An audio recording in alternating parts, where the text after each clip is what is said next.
Good evening, ladies and gents, wherever you may be around the world, and welcome to Splendid Isolation number 246. As always, I'm going to start us off with a tune. Take up the white man's burden, send forth the best ye breed. Go bind your sons to exile, to serve your captives' need, to wait in heavy harness on flooded folk and wall. Your new God's sullen peoples have devil and have child.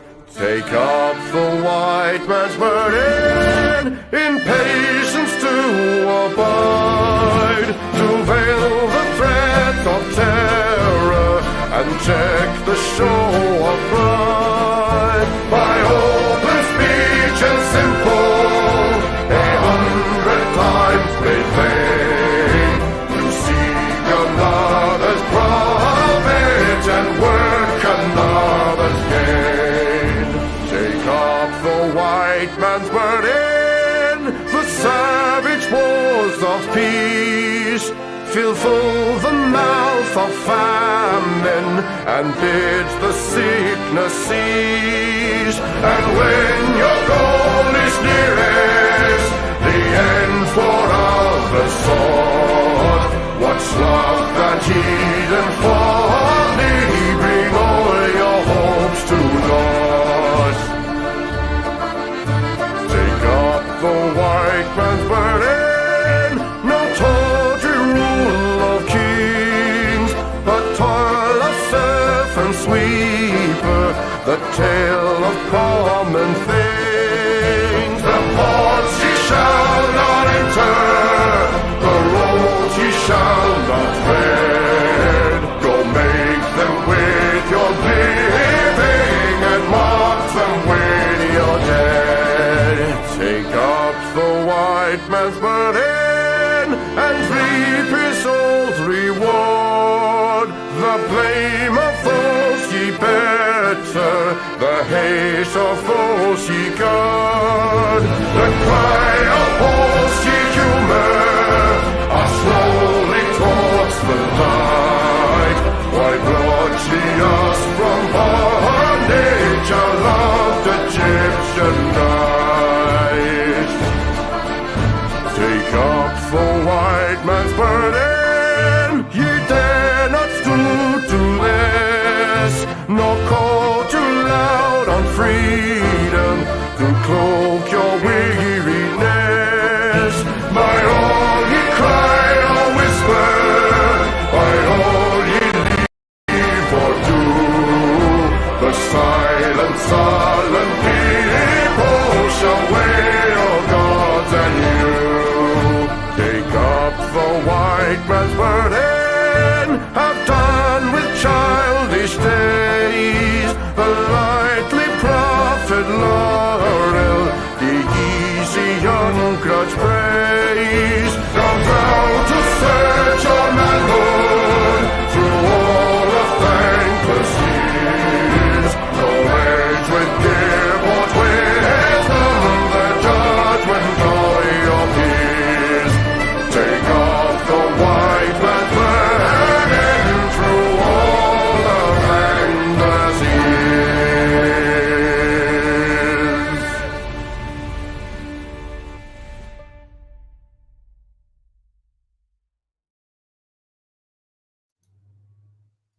Was, of course, the excellent Chris Gard.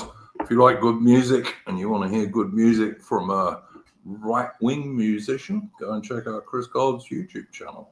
He's got some really good stuff on there. And it's not all traditional. He does modern music as well. Okay, guys. First of all, I got to apologize because there was no history stream on Wednesday, and that was entirely my fault. I simply forgot about it. I'm sorry. I'm getting old and senile. And also, I had to go to the bank to get my card activated. And basically, I only use my card to withdraw cash because on principle, I pay with cash all I can because obviously the more times you pay with cash, the less the government can track what you are doing and what you're buying and all the rest of it. So I am an enormous supporter of cash. Of course, we do always declare all of our cash payments to the absolutely government. Right. Yep, absolutely. Every but, penny. I mean, yeah, I mean, you know, the newspaper boy who gets £5 a week for chucking newspapers at doors. Well, he should absolutely declare that to the government so they can tax him. Yep. He should. But yeah, no, I think cash is king as far as I'm concerned. And all of us on the right, and all of us who are right in both senses of the word, you know, we're correct and we're on the right, should support cash, because it's a privacy thing. You know, what you spend your money on should not be the government's business, basically. Or where you spend it, you know, where you spend it even. If you use a credit card to pay for your weekly grocery shopping in the supermarket or what have you, the government knows where that supermarket is if they care to look. And that's before they do something as Orwellian as digital ID, which, of course, two-tier Keir Starmer wants to do. Yeah.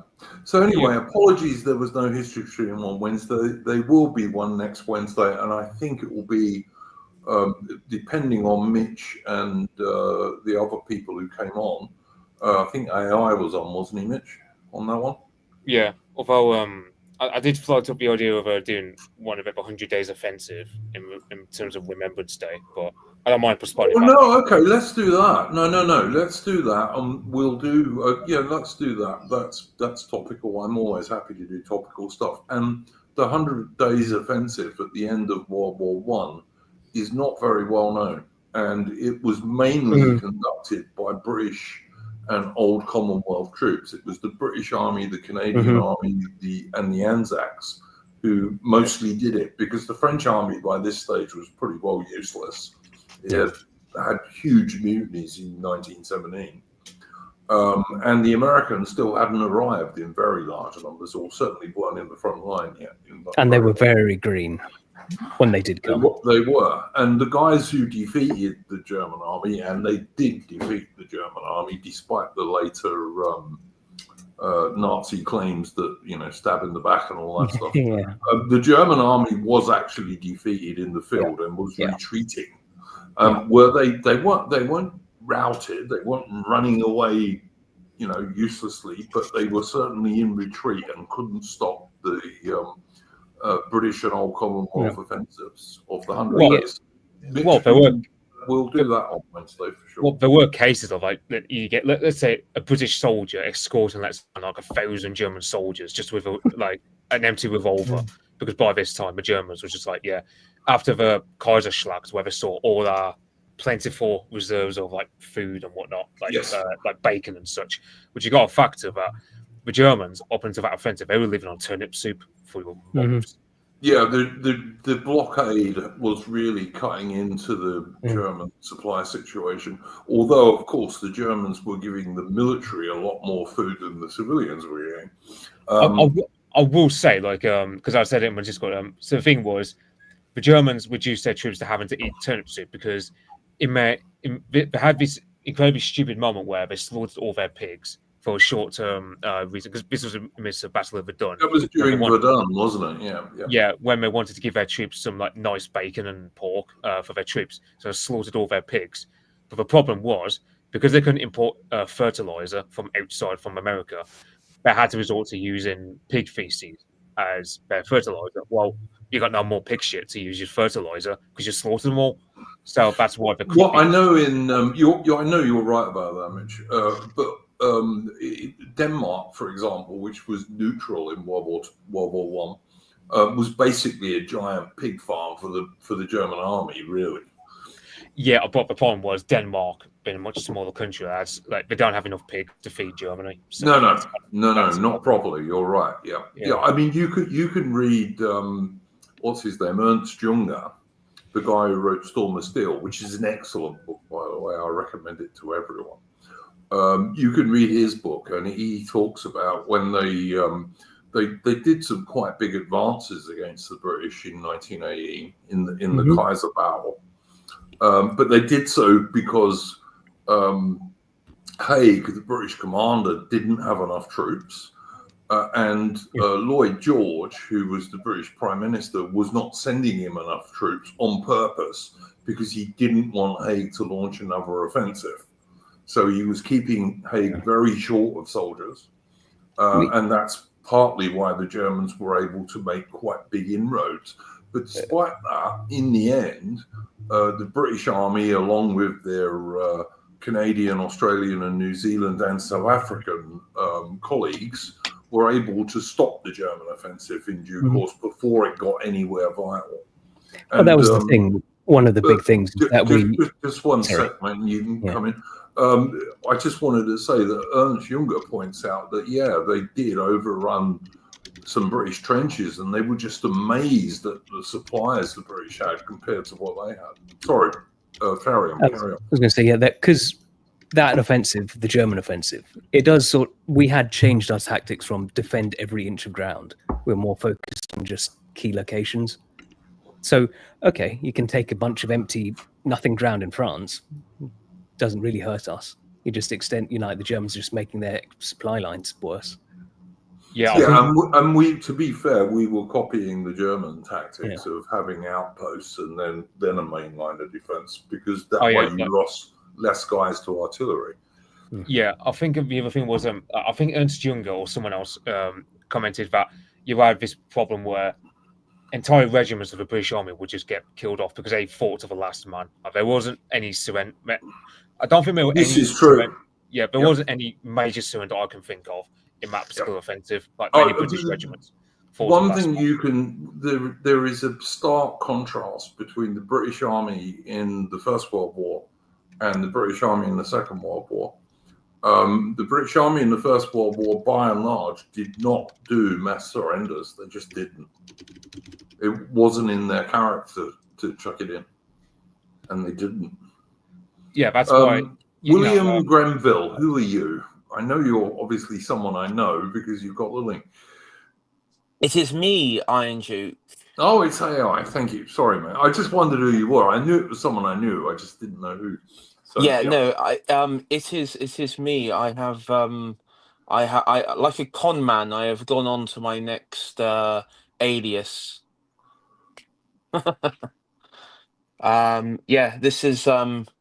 This is my new alias. I've sort of dropped the whole AI Homelander Shire Tory stuff. It's I thought it was sort of time to give it a rest. Yeah, okay, man.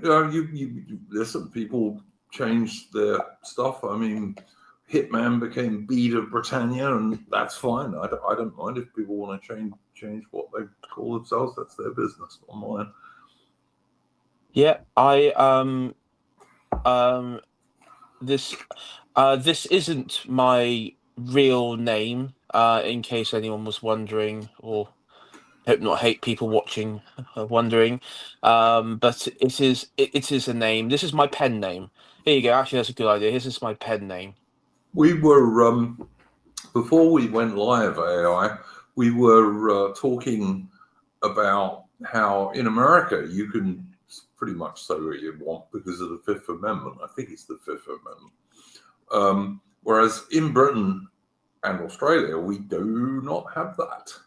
We don't have that luxury. It's the truth. No, and the trouble that you got is it's very difficult. I mean, if you think in America, you could have you have your Alex Jones, you have what was it back in the day, Rush Limbaugh, you and then you could go on sort of more the David Duke, with his radio show. You have a wide spectrum of right wing communities and views, and of course people from our section at that time, you had in California in the sort of early, like mid to late 2000s, early 2010s, had quite a very interesting right-wing scene. Of course, Bowden went over there, gave a few lectures, and he there was one where I think he met up with Richard Spencer, and that's how he became familiar with him. And it was actually over visiting the house of Robinson Jeffers, of course, a famous one of those transatlantic poets. And so it's quite interesting. America has been fortunate because it's able to develop a very interesting and dynamic right wing scene, which we unfortunately we don't have here. Yeah. First Amendment. People have corrected me in the chat. Thank you, guys. Yeah, look at the Americans are lucky in terms of their freedom of speech. They're lucky about that, and good on them. You know, I'll say that the Americans are in a better position than we are about that stuff. Do you see that screen? So Hang on, Yeah. just putting it up. There you go. Yeah. This is one thing where we could talk all we want about how Trump is better than what we've currently got, but the thing is, we've got far more potential than the Americans. So I've said. I mean, there is a problem in America, and I know I've seen like Nick Fuentes being given like the runaround over this statement, but he was talking about like a pan-Americanism, drawing on the heritage of like Black Americans, Hispanic, and what have you, white Americans, and unfortunately, in America's foundation, you do have the obviously Black Americans were a thing. For us, we can actually say we are British people, we are the indigenous people of this land, and people who come from outside, whether they be from the empire or else or former empire territories or elsewhere, well, it doesn't matter because they're from their own communities, so they're not British, and a lot of them don't consider themselves British. But there is a problem in America where they can't really say that for the Black or Hispanics. Maybe some Hispanics. I mean, you have like the Texan, there's specific Texans, but it's difficult. It is difficult to put that out there. Let's be fair, AI, and even in America, although legally they can say a lot more than people can in Britain or Australia. Legally, they can say that, but they still sometimes get cancelled. They lose their jobs. They get like death threats and all sorts of things. That stuff can happen in America and frequently does. And then, of course, you also get situations like Charlie Kirk, who actually gets murdered by one of these lefty morons.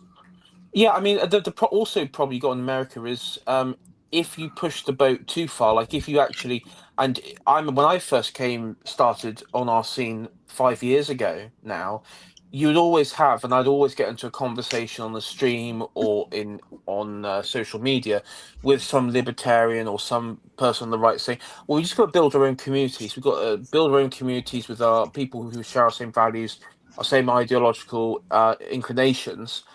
But then the other problem that you had with that was I said, and I remember at the time, well, what about Waco in Texas? I mean, that's literally what happened. You had a sub-religious group, and the US government just used tanks to kill them all. Ruby Ridge was another one, I believe. Ruby Ridge. There was a place. That was just a family, just one family. That was just a family, who they murdered, basically. Yeah. But, So even within a free speech context, there is even and look what they did for Alex Jones. They've basically took info. They were trying to take InfoWars. They've sued him. He's had to repay damages in the billions, which is impossible to. Close to $1 trillion, I think they got up to, or something. Oh, is it $1 trillion now? So, I mean, even in the American context of free speech, there is also a limit that the American system will allow. Yeah, I will say this. I agree with Davey1602 in the chat. In the past, there was freedom of speech in Britain, but because Britain doesn't have a written constitution, unlike America, that freedom of speech was traditional, and because it was only traditional, they've been able to make it narrower and narrower and narrower.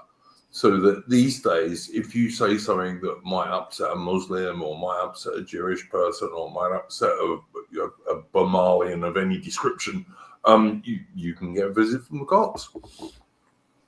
Yeah. Also, to your point you're making, every American is some sort of hyphenated American.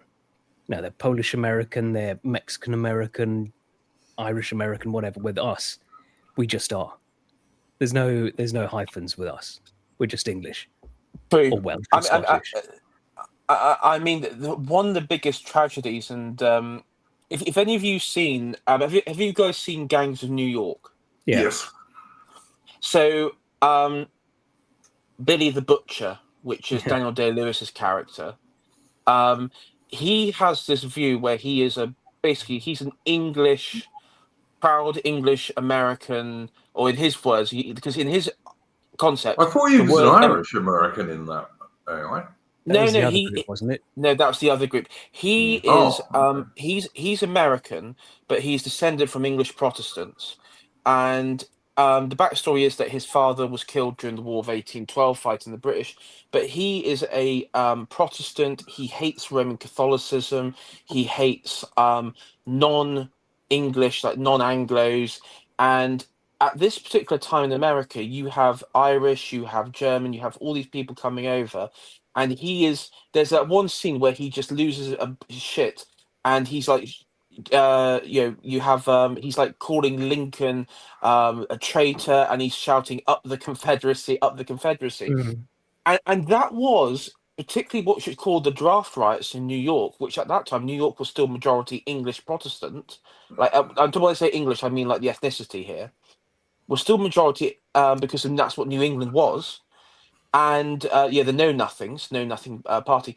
That was the view of most Americans in the North, who were because Lincoln, a lot of the concept of Lincoln being a tyrant and an enemy to America came from a lot of people in the North, because of basically like this open door immigration with people from Ireland and people from Europe.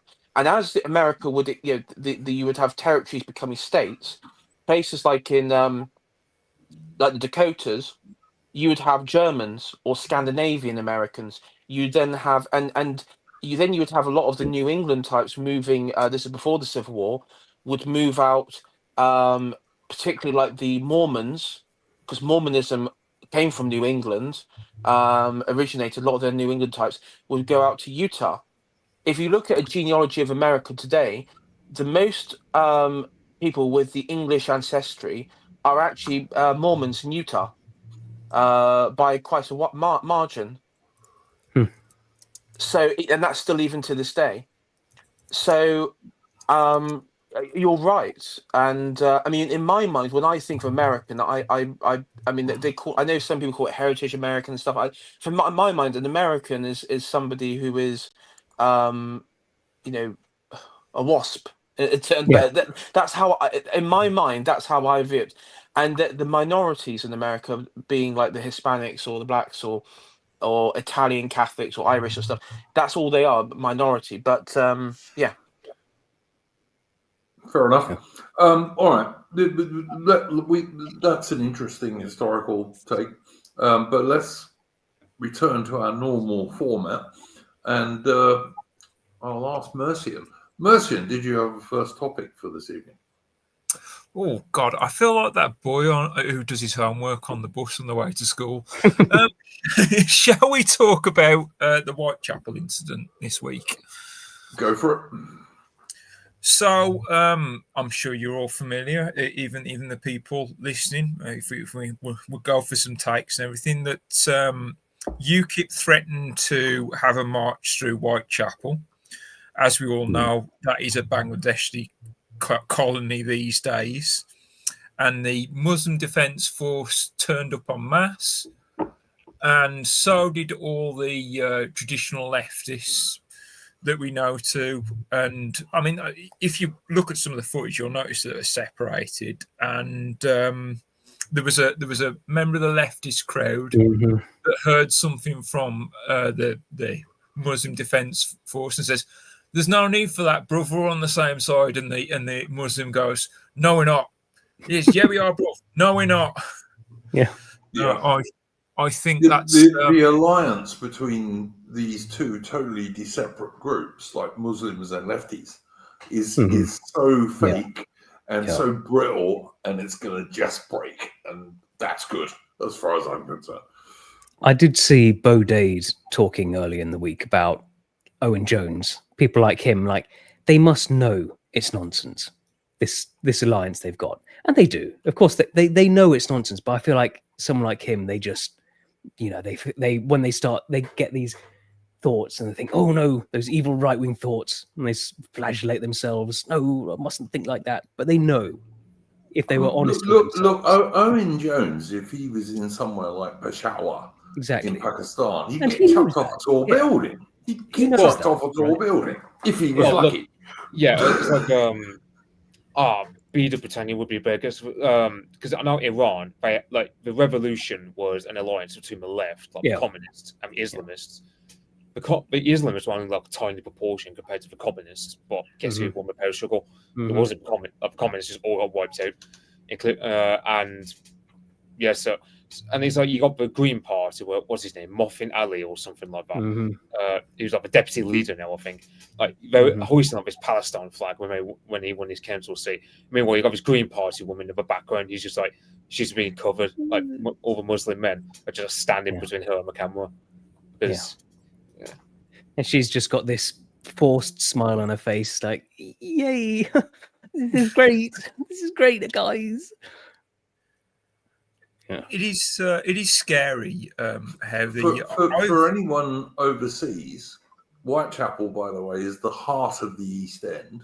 It was just over the river from where I grew up in Bermondsey. And it's the heart of the East End. It's where all the old-fashioned Cockneys used to come from. And these days, they're all gone. They're all in Essex and stuff. These days. None of them live there anymore. Jack the Ripper's stomping ground as well. Yeah, absolutely. If you watch, there's a channel on YouTube called The House of Lechmere. And if you watch it, you might recognize the guy who runs it, who is the chap who came on and did a long stream with me about crikey, his name is escaping me now. The famous right-wing orator guy. Bowden. Bowden. Yeah, he came on and did a stream about Bowden with me because he was Eddie Butler. Yeah. He runs he's a Jack the Ripper expert because he comes from that part of the world. And if you watch his videos, one of the interesting things about watching them is that all you will see in the background is constant Pakistanis and other ethnic minorities while he's filming around the places in Whitechapel. There's very, very few white people. Whereas all the stations, for example, that were there at the time in 1888 when Jack the Ripper was around. They've now all got like Hindustani writing over them as well, even though it's in the middle of London. You don't need to go back that far for it to be British again, though. No, you don't. Mate, I used to go to the East End as a teenager, and there were still plenty of white people there, but there's not now. There's not now. Yeah. I mean, there's a chap on YouTube called Kai who was part of the Homeland Party. He put together like a short, like a brief history of the rise of the BNP, and obviously their famous breakthrough was, of course, in the Dagenham borough in the council elections in Dagenham, but also in large parts of the East End, and I believe they even won a seat in Whitechapel. They won a seat or a couple of seats down that way. But now, apparently, there's another BNP which has councillors, which is the Bangladeshi National Party. They are. Oh my God! Do you know? It is like it's like that. It's like the Upside Down world in that. What was it? That horror. Stranger Things. Yeah, it's like Yeah. it's like the inverse like horror world of the BNP. You'd hear someone say that they're the BNP candidate, and then you see them, and it's just this Indian guy like, oh, BNP's really gone downhill these days, hasn't it? Well, I Can mean, I just say on the political front, did anyone else have UKIP being political relevant this year? Because it's UKIP who wanted to do the march. Yeah, I mean, UKIP is what's his name's party, isn't it? I'm trying to remember his name. I follow him. Tim Tencondi, or I think some Italian-sounding thing. Yeah, the Italian. It's the Italian one, is it? Okay, fair enough. Nick Tenconi. Nick Tenconi. I've just looked it up. Yeah, you know, that guy had a really weird-looking Tinder profile a few years back, apparently, from what I've heard. Of course he did. Yeah, basically, he looked like a bleed Chippendale going off the pig that was circulating. I mean, the thing is, there's a couple of them now who are LARPing as Ernst Röhm, and while it's all good and everything, it's kind of like, well, is that all you're doing? I mean, there's another guy that does like proper LARP as Ernst Röhm, and what's his name? Like Alec something or other. When you say LARPing as Ernst Röhm, you mean LARPing as a gay Nazi, because that's what Ernst Röhm was. Oh, Alec Yerbury, you want about? Yeah. Yeah, that guy dresses like he dresses like Robert Carlyle from that Hitler Was a Evil film, from what I've seen of him. Yeah, that straight up. He's I've noticed that as well. And to be honest, it's whenever there's like a sort of nationalist conference, he seems to be like the first person to shout it down. And look, I think a lot of it is ego with with a lot of these fellas, and it's about I want to be the one to lead the right wing revolution. Mm-hmm. I mean, the UKIP, they seem to be going for the Christian nationalist kind of thing now, and they're quite still multicultural about that. But so long as you're Christian, and that's just a bit, I don't know. It doesn't ring true here anymore, really. Maybe in America, it seems weird here. Well, the trouble with the Christian nationalist stuff is, it is. First, it's Christian nationalist, and then suddenly he'll be that confetti fella, whatever his name is. I call him confetti. Will start using the term Judeo-Christian values. So, God, I hate that. Judeo-Christian values. Listen, there are Judeo values and there are Christian values, and they are not exactly the same. I'm sorry, they're not. Yeah. I mean, it's ridiculous because, of course, one big thing that all Christian nationalists, and particularly all these sorts of, they derive that all Western civilization originates from the Bible. Yeah. Or this week, I've been told the Hebrew Bible. Interesting. I don't think the church. I think Ignatius of Antioch would have something to say about that. I'm surprised in this day and age they don't say Abrahamic tradition. Well, no, because that would include Islam. That's what I mean. I'm surprised they don't do that. But some of those people, Mercian, with the small hats, really wouldn't like that. Well, maybe not, but I'm sure there are some converters that would push for the Abrahamic angle. I think the problem that is like the leftists who would try and do that have the problem that would include Christianity, which they hate. Yeah, but if I was a subversive leftist, that would be an angle of attack that I would come up with. Yeah, but they're retarded. I mentioned it. Yeah, but as Therion says, they are retarded fortunately. But the thing that stops it happening with the sort of mainstream right is because the small hats don't like the Muslims at all, and understandably. But I just wish they'd keep their blood feuds in their own region in the Middle East. Frankly, you know, if they want to kill each other, that's their business. But as long as it doesn't involve us. Well, we're going to hell because of that, you know, because we haven't been big enough fans of them. That's what they told Tommy Robinson, wasn't it? Yeah, there's a special place in hell for the British because somehow we abandoned Israel. See, the thing is, because I'm into history, I recall that Israeli terrorists blew up the King David Hotel, which, yes, it had some British security forces in it, but it also had loads of British women and children in it. They didn't care about them, of course, because they were Christians. And also, when Israeli terrorists captured 2 British sergeants, they murdered them. They hung them. And also, I understand, booby-trapped one of their bodies afterwards.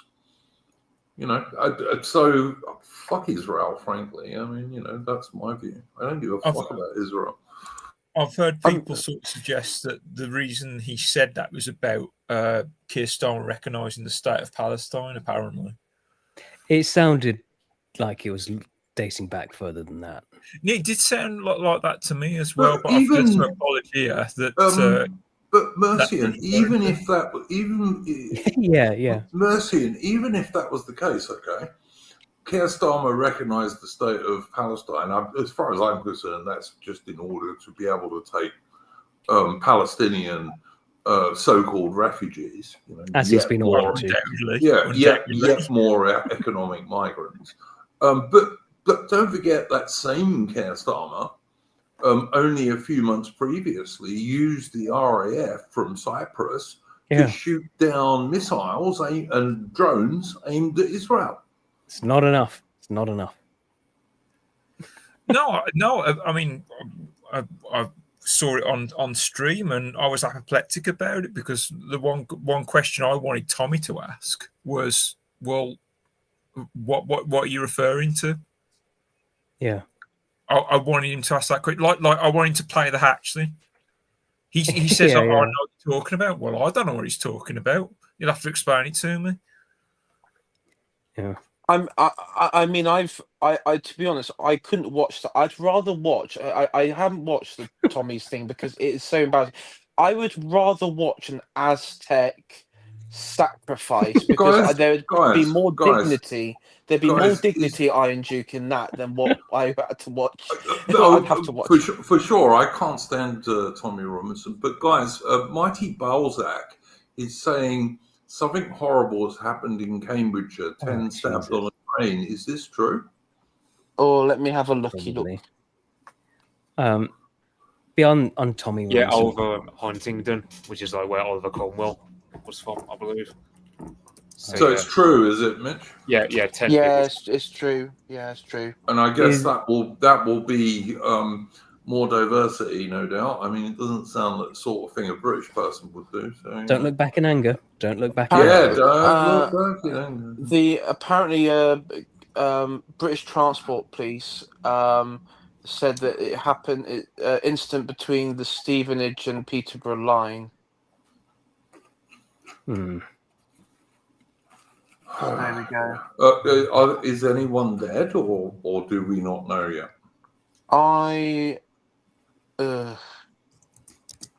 You see, I'm more worried searching it up on Telegram or something because you never know, do you? Sonny Dim is saying 2 people have been arrested. I've pulled the GB News article in the private chat if you want to pull it up, Iron Duke. That'd be safe. I won't pull it up because they might copyright strike us, but I'll have a look. Right, okay. I'm very. You can't really put stuff like that on a stream because they can copyright strike your stream. All right. Well, if you want to put it up in a different tab and so you've got the what GB News is saying about it, I could put up BBC, Telegraph, anything you want. I'm just going to have a look at it myself.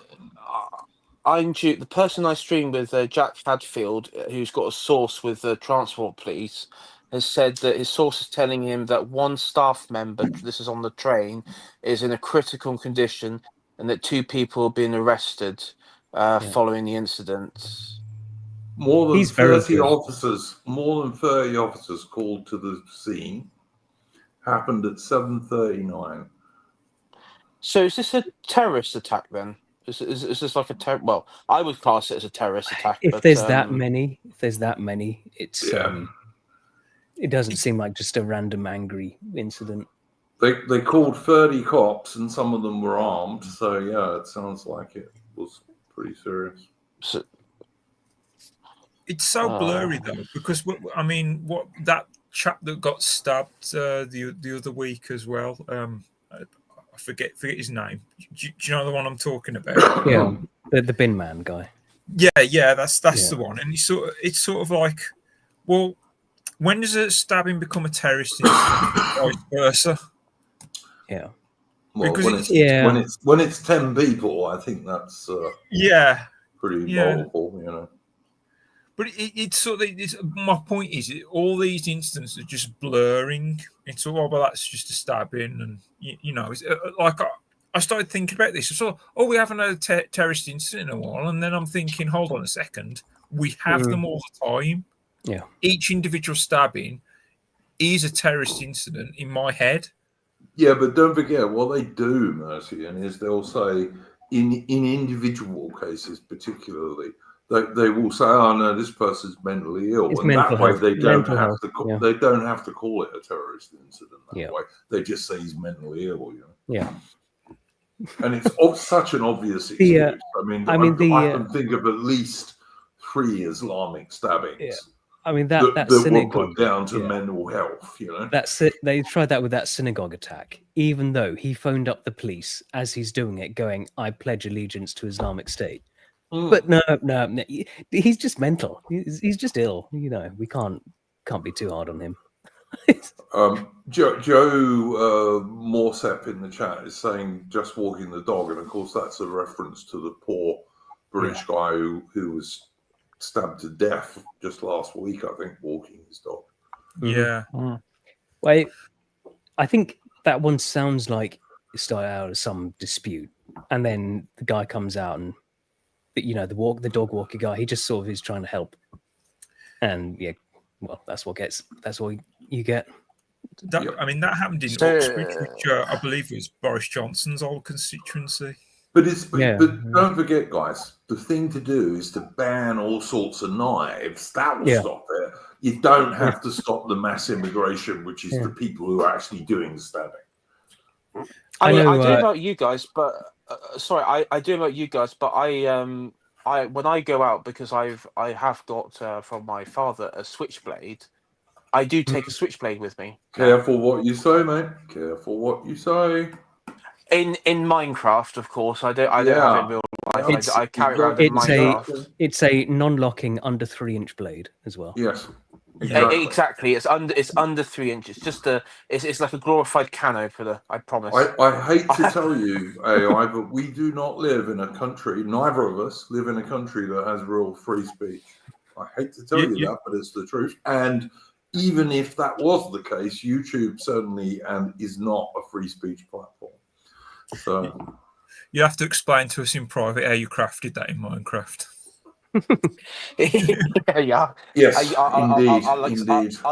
I'll explain the components to that in the schematics and where to guys, get it. Guys, I will just say to the people on the panel and also people in chat, if any more details come up about this mass stabbing on a train in Britain, please put it in the chat or let us know if more information comes up about it. We will obviously.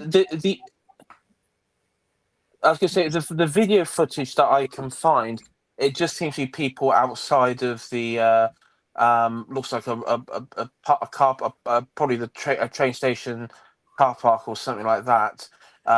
Seems to be like the same footage, all like like 30 odd police cars, and an empty platform with a train, where I'm assuming where this all took place. I'm guessing that someone probably pulled the emergency cord and the driver stopped the train. Yeah, possibly. Apparently, Cambridgeshire police are treating this as a terrorist incident. Oh, That's what I'm Can't see seeing how else out they there could now. treat it with 10 people standing. I mean, to say this quickly though, you know what they're normally like. Then this is well, they purely haven't, obvious of then. course, named the suspects who they've No. arrested, and that in itself is very suspicious because Well, if they were Fred Smith and Joe Brown, they would have immediately named them. yeah. I suspect. Well, I was going to say, you know the ginger converts. Yeah. What would happen if one of those went on? That's the tricky one for them, isn't it? Yeah. It's like, on one hand, Yeah. he's white. On the other hand, or I Muslim. guarantee you, it would be his whiteness which would be emphasized. I guarantee it. Yeah, they pretend that he hadn't been that Yeah. converted. Yeah. Now I've said that, that'll happen in the next 5 years. So we'll find out in due course. Yeah. Maybe so. Look, Mercian, anything more to say on the Whitechapel thing? Although obviously you've been overtaken by the news now. No. Well, I think it's tangentially linked, to be honest. Well, so do I. Yes, so do I. So it's all linked, mate. it's all about replacement mass immigration, all of it.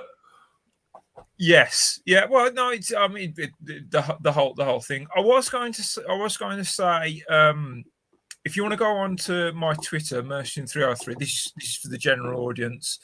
I did put a link to a leftist podcast, and they had Aaron Bastani in as their guest. It's really fascinating to see what the left are thinking about the whole Whitechapel incident. What was their take? Well, they're concerned. Yeah, that's what I mean. Like, I think it's good for us, really. All of like these things, because they are scary, and yeah, no, like the Owen Jones types, they can only sort of deny reality for so long. I mean, this is something that I've always looked at this, and it's something I've oh no, there's something that I've always wondered with Owen Jones and others. I mean, they say they're socialists. Ash says he's literally a communist. But the thing though is they're not. They're basically just liberals. At the end of the day, they're liberals. Yeah. They're not anti-materialistic. They're actually quite pro-materialistic, because in their minds, they're like, if you look at the virtues of modern leftism, it's all about economics and luxury.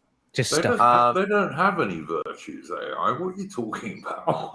well, I said think they do. They think they their virtue is just that. It's forms of luxury and materialistic gain and all that sort of stuff. And so, at the end of the day, the problem is like true leftism, like a communist. If you take someone like George Galloway as an example, you can he genuinely gets on with maybe some like Pakistani Islamist nationalist type and vice versa. But the problems that liberals have is that when they are confronted with these tribalistic societies like the Pakistanis or Bangladeshis or what have you, it does ultimately clash with it will ultimately clash and have a falling out with these liberals. And I think as time will go on, and the more of them that come here, and the more prevalence, because this is the thing within left-wing circles, people who are ethnically, not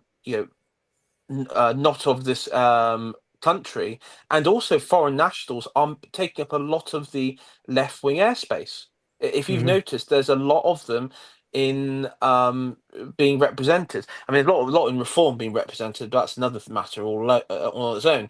But within even their own side, it's radically changing. So I do think there may be I mean, for example, a lot of the woke stuff they're not talking about, like Navarro Media, haven't been talking about that for about a year now. There's not been really like some like woke trans sort of stuff that that they may have gone down, and that's probably because I mean, they've been a lot of them been taking up time with the whole Israel Gaza Palestine news cycle. Very, very true, AI. I just wanted to say to Steve in the chat. Steve said mentions Jack the Ripper 10 minutes later, mass stabbing. The thing is, in 1888, when Jack the Ripper was around, it was extremely unusual for people to get stabbed and cut up with a knife in Britain. Whereas today, it's an everyday occurrence, and it's entirely down to mass immigration. It's all it's down to. I will say the thing about the whole Jack the Ripper thing, they reckon it was a Jewish guy by the name of Aaron Kosminski. Some of them do, yeah. There's some people do, yeah. Yeah, for sure. and the other thing was they reckon he dressed up basically as a midwife, because I think like midwives and doctors. I don't know about that, Mitch. Look, I used to be quite into the Jack the Ripper stuff because it was just across the river for me, and I like history. And I've read quite a lot about it, and I will just say his victims were prostitutes. It would not have been hard for him to find victims, and I don't think he needed to dress up as anything, to be honest. His victims were by no means top of the line prostitutes. Do you know who I think it was? I have no idea, AI. Who do you think it was? I think it was the chap who gave the police the original description of the whole top hat and butcher's coat. I think it was him. I tell you what, Edward Stowe, who is the chap who runs the House of Lechmere channel I was talking about earlier on YouTube, I think his idea that it was Lechmere is as good as any. I'm not. You can't prove it was him, obviously, at this stage, but he's at least as good a candidate as any other. That much I will say.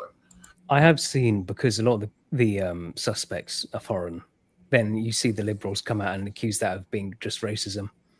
You're just trying to blame Jack the Ripper on being a foreigner. Well, don't forget, in the 1880s, there had just been a huge amount of Jewish immigration into the East End from Eastern Europe, including Russia and Poland and what have you.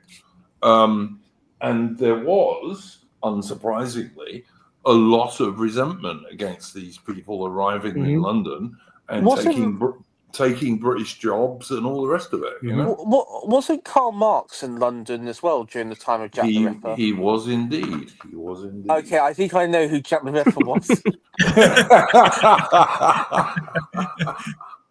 That is entirely quite likely, mate. Yeah, I'm going to send that to Eddie Butler and see what. Yeah, you probably should. That's not a bad idea, actually. All right, Mitch, did you have the first topic for this evening? I think I got two, but I don't know what to really make of one of them other than just observing. But go for both, mate. You've been on air long enough. You can certainly go for both. Okay. Share screen.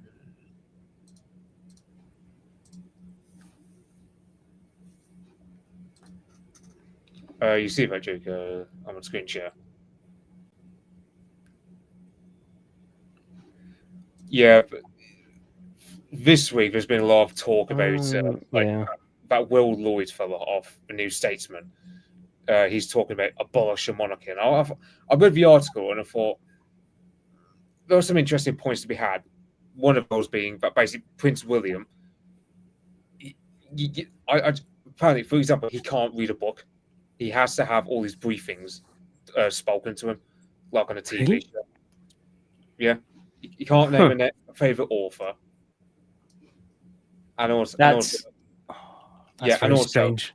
Yeah, he also demanded that his press secretary, I think it was, be from a comprehensive school rather than a public one. Oh, come on. Yeah, and it's like it looks like he's just so from what I'm seeing about it, he just looks basically like an average millennial of his age. it's just what, like I'm still thinking, what is a special need of a monarch when the monarch himself is just, well, the future monarch himself is basically just the same as everyone else. Like the whole point of a monarchy is they're meant to be step above, and they're meant to be a good sort of dignitary. They're meant to be a good representation. You know, Mitch, like, we were talking about this before we went live a little bit, and I'll give you my brief thing on this, and then other people can chime in. Like, I'm a monarchist. I am a monarchist, but I'm not particularly a supporter. I don't like King Charles, and I'm not a big supporter of the House of Windsor. I would happily see them replaced with a Plantagenet or what have you. But that's just my view. I don't know what other people think about it. yeah, we don't get much of a noblesse oblige from this current crop, like especially from King Charles. Like, there's just I'm seeing loads of people trying to make the argument, well, you can't go against the king because the king is the state, and also like we basically go for the same argument as like what the royalists would make of it in the Civil War. But I just can't get behind the argument these days. Like, it's like Tsar Nicholas II, right? Tsar Nicholas II is overhated, but ultimately he was just seen as a retard who couldn't control his own country, and that's why people removed him, because people are ultimately going to be very resistant towards a monarch who they feel isn't acting in their interest. And the Windsors are going to find that out the hard way if they carry on like this. I mean, the problem is, in the past, in historical context of this, it wouldn't really matter if the prince or the king was a low IQ retard. It wouldn't really matter as much, because you'd have counts, earls, dukes, and people making up like the court, the royal court, separate from parliament as well, like actual nobility, who would basically step in and make sure that the retarded king wouldn't be as much of a failure. And if needs be, if there was like a spare that they could was slightly better, then of course they could do a bit of civil war or subtle removal or what have you. So the problem is that you've got no one else around him that will be able to basically control him from doing like even more stupid things than we imagine that he will do.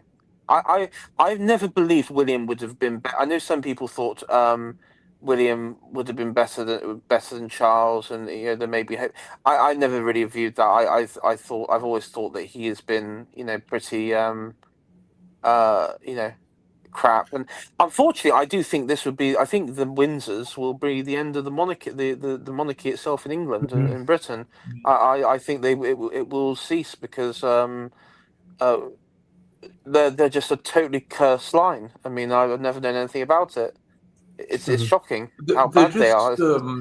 They're just not supporting the real British people, which is the one thing they should be doing. I mean, it's not that difficult. It's really not that fucking difficult. No, they don't have a difficult thing to do. Just support the real British people. It's not that hard.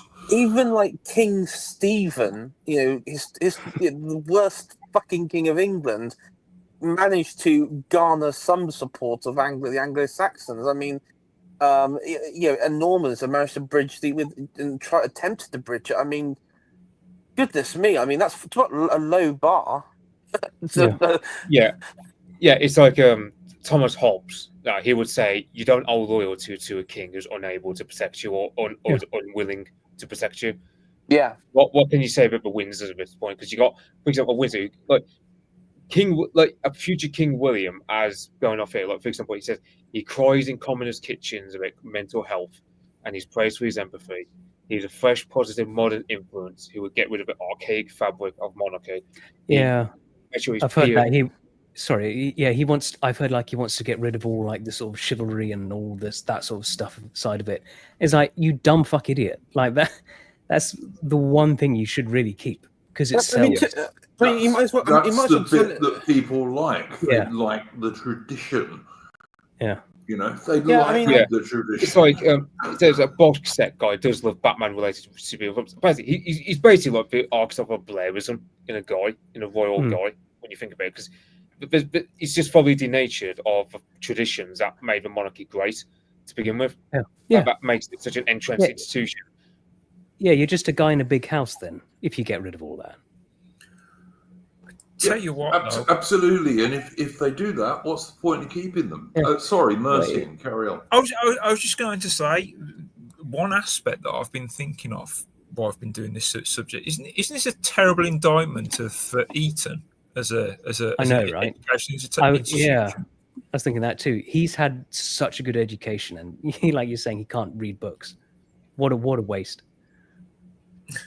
I can imagine This is the modern version. Though places like Eton, Oxford, Cambridge, Gordonston, they're no longer places of intellectual elite. I mean, we don't. This is the tragedy. We don't actually have an intellectual elite in this country. Or if we do, they don't exist in those places anymore. No. I mean, they're probably in technology. I mean, if in reality, if you would talk about like the elite of today, it will probably be in the tech world, technology, Finance. There's always that element in finance. They're not in those places. I mean, now on an elite like philosophers, great thinkers, writers, artists, like we talked about Iron Duke this week, that doesn't exist in Britain at the moment. Or if it does exist, they're so obscure and so pressed down. Remind me before the end of the stream to talk about that art stream we were talking about. Yeah, no, that would be that'd be a good one we can go back to. I just think, is there a British elite anymore? No, I look at Britain and I just don't see anyone. I think, oh God, that looks a really good bloke. I just don't see those people anymore. I mean, a lot were killed off during the First World War.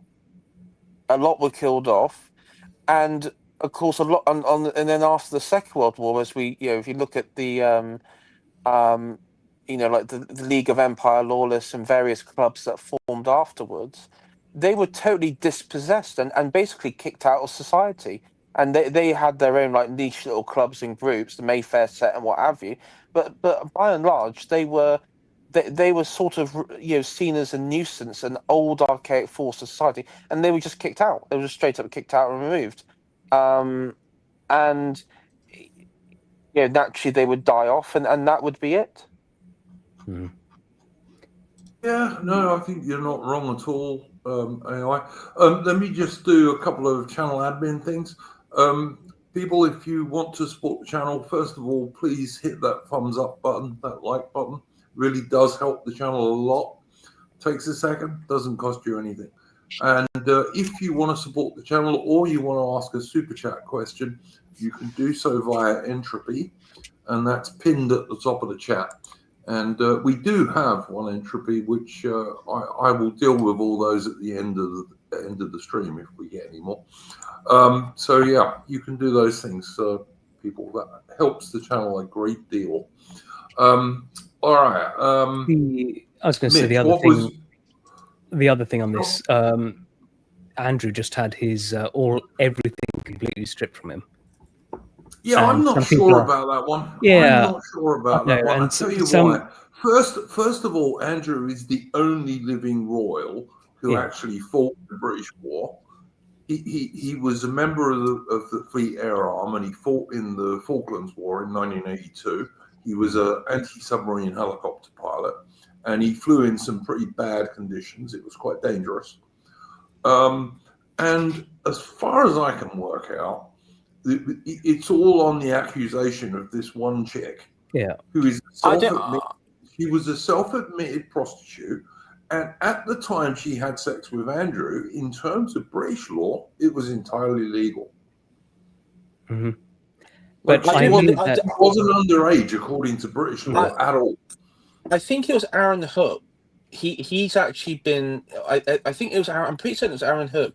Went through her biography, the book, which is sort of all caused this, and he rightfully, and I've seen a few others point this out, that she actually does contradict her events in the book. And look, if I'm absolutely honest, I think she's lying, and I think, and I don't think I think she's lying or she was so fucked in the head she probably didn't know She was what a happened. professional prostitute. That's the fact of the matter. She was. Yeah, And yeah, she was. stayed as one as she got older for quite a long time until she thought she could make more money another way. I mean, I do think, and let's be honest, the real story is she's a professional prostitute, but the real story is the young girls. Like when I say young girls, like 10-year-olds, young as 10, 9 and 10, who were trafficked mainly from Florida, out from Florida to Epstein's private island. And where you had wealthy people in the media, the banking, and people like Bill Yeah. Clinton, the president of the United States. Judges. There was judges in America. There were foreign diplomats. All sorts of people went out there, and that's the real story. What you're seeing here is a regime establishment distraction technique for the masses, where they serve up Prince Andrew, who, let's be honest, he is probably he probably is a bit of a sexual deviant. I don't deny that. He probably is a problem in that regard. But at the same time, this is just a straight up it's a straight up stitch up. They applauded on. I saw that they applauded on Question Time and the removal of titles. I mean, this is like the sort of stupid low IQ mass response to Diana. This sort of outburst of like vitriol and everything. It's complete and utter crap. And they're all lapping it up. It's rubbish. I'll tell you this, guys. I knew a bloke who served on HMS Invincible with Prince Andrew, and he was just an ordinary sailor. He was one of the guys who did like the rearming of the helicopters and all this kind of stuff, and refueling and what have you. And he said he was a pretty nice officer. And as I say, he did risk his life in a war with the Royal Navy and the British Armed Forces, and the last real British-only and successful war. Yeah. So I give him a bit of leeway because of that, frankly. I've always suspected that Andrew was just the least bad of Jeffrey's clients. That's why the decision was made on him, rather than say we'll throw him under the bus because he's probably the least bad. I mean, Mandelson, and I even believe Tony Blair. This is the thing. Did Andrew ever go to the Pedophile Island? I know he went to the apartment in New York because that's where the photo was taken. But did he ever actually go to like Pedophile Island? Because I don't think he did. I don't know if he did. Don't know, mate. Don't know. And I think there's very little evidence on this stuff. I mean, as Key Buckley said in the chat, Pam Bondi, the US Attorney General or whatever they call them, won't release the files now. Suddenly, I wonder why. Yeah, I think like there was also a lot of shitlibs. I know a lot of shitlibs tried to say, "Oh, Trump something implicated in the files," and like if he was, Biden would have released them. And Trump never went there. Trump never went to that island. We do know that. Yeah. I don't think Trump was that friendly with Epstein, frankly. No, he was the only one who seemed to have distanced himself from him in the elite circles of America. We know what Trump's like. He had an affair with a porn star and stuff like that. That's what Trump's style is. He's not a pedophile.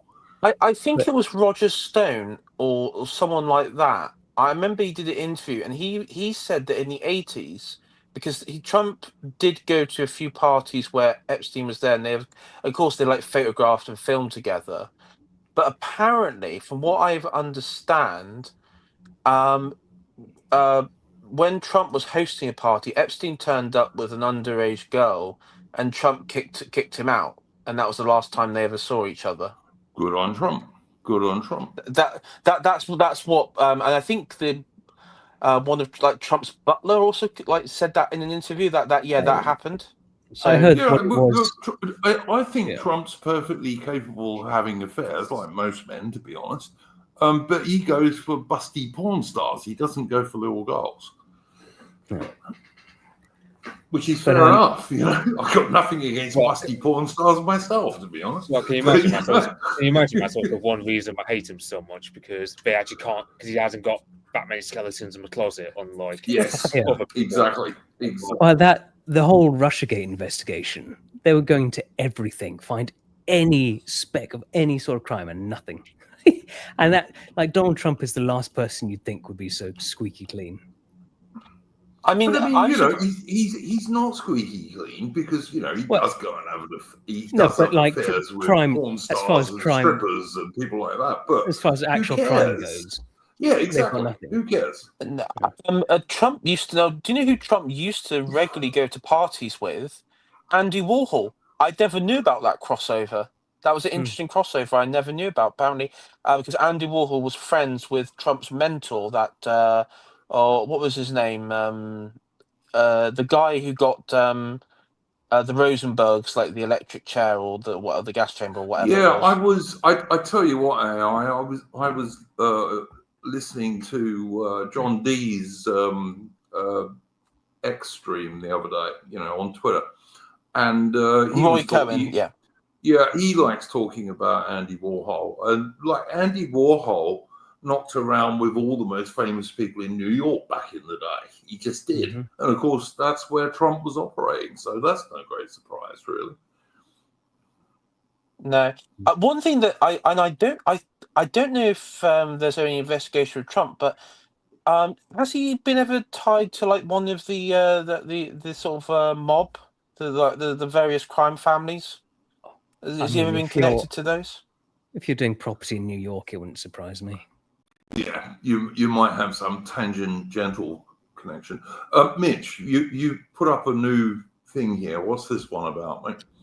Back on Monday, Reform announced they were going to like that. Danny Kruger and Z Yusuf, they come up with some stuff about how they'd reform government, so about stuff to do with civil service, among other things. Because you have, for example, the grooming gang report and other things that have become a massive thing.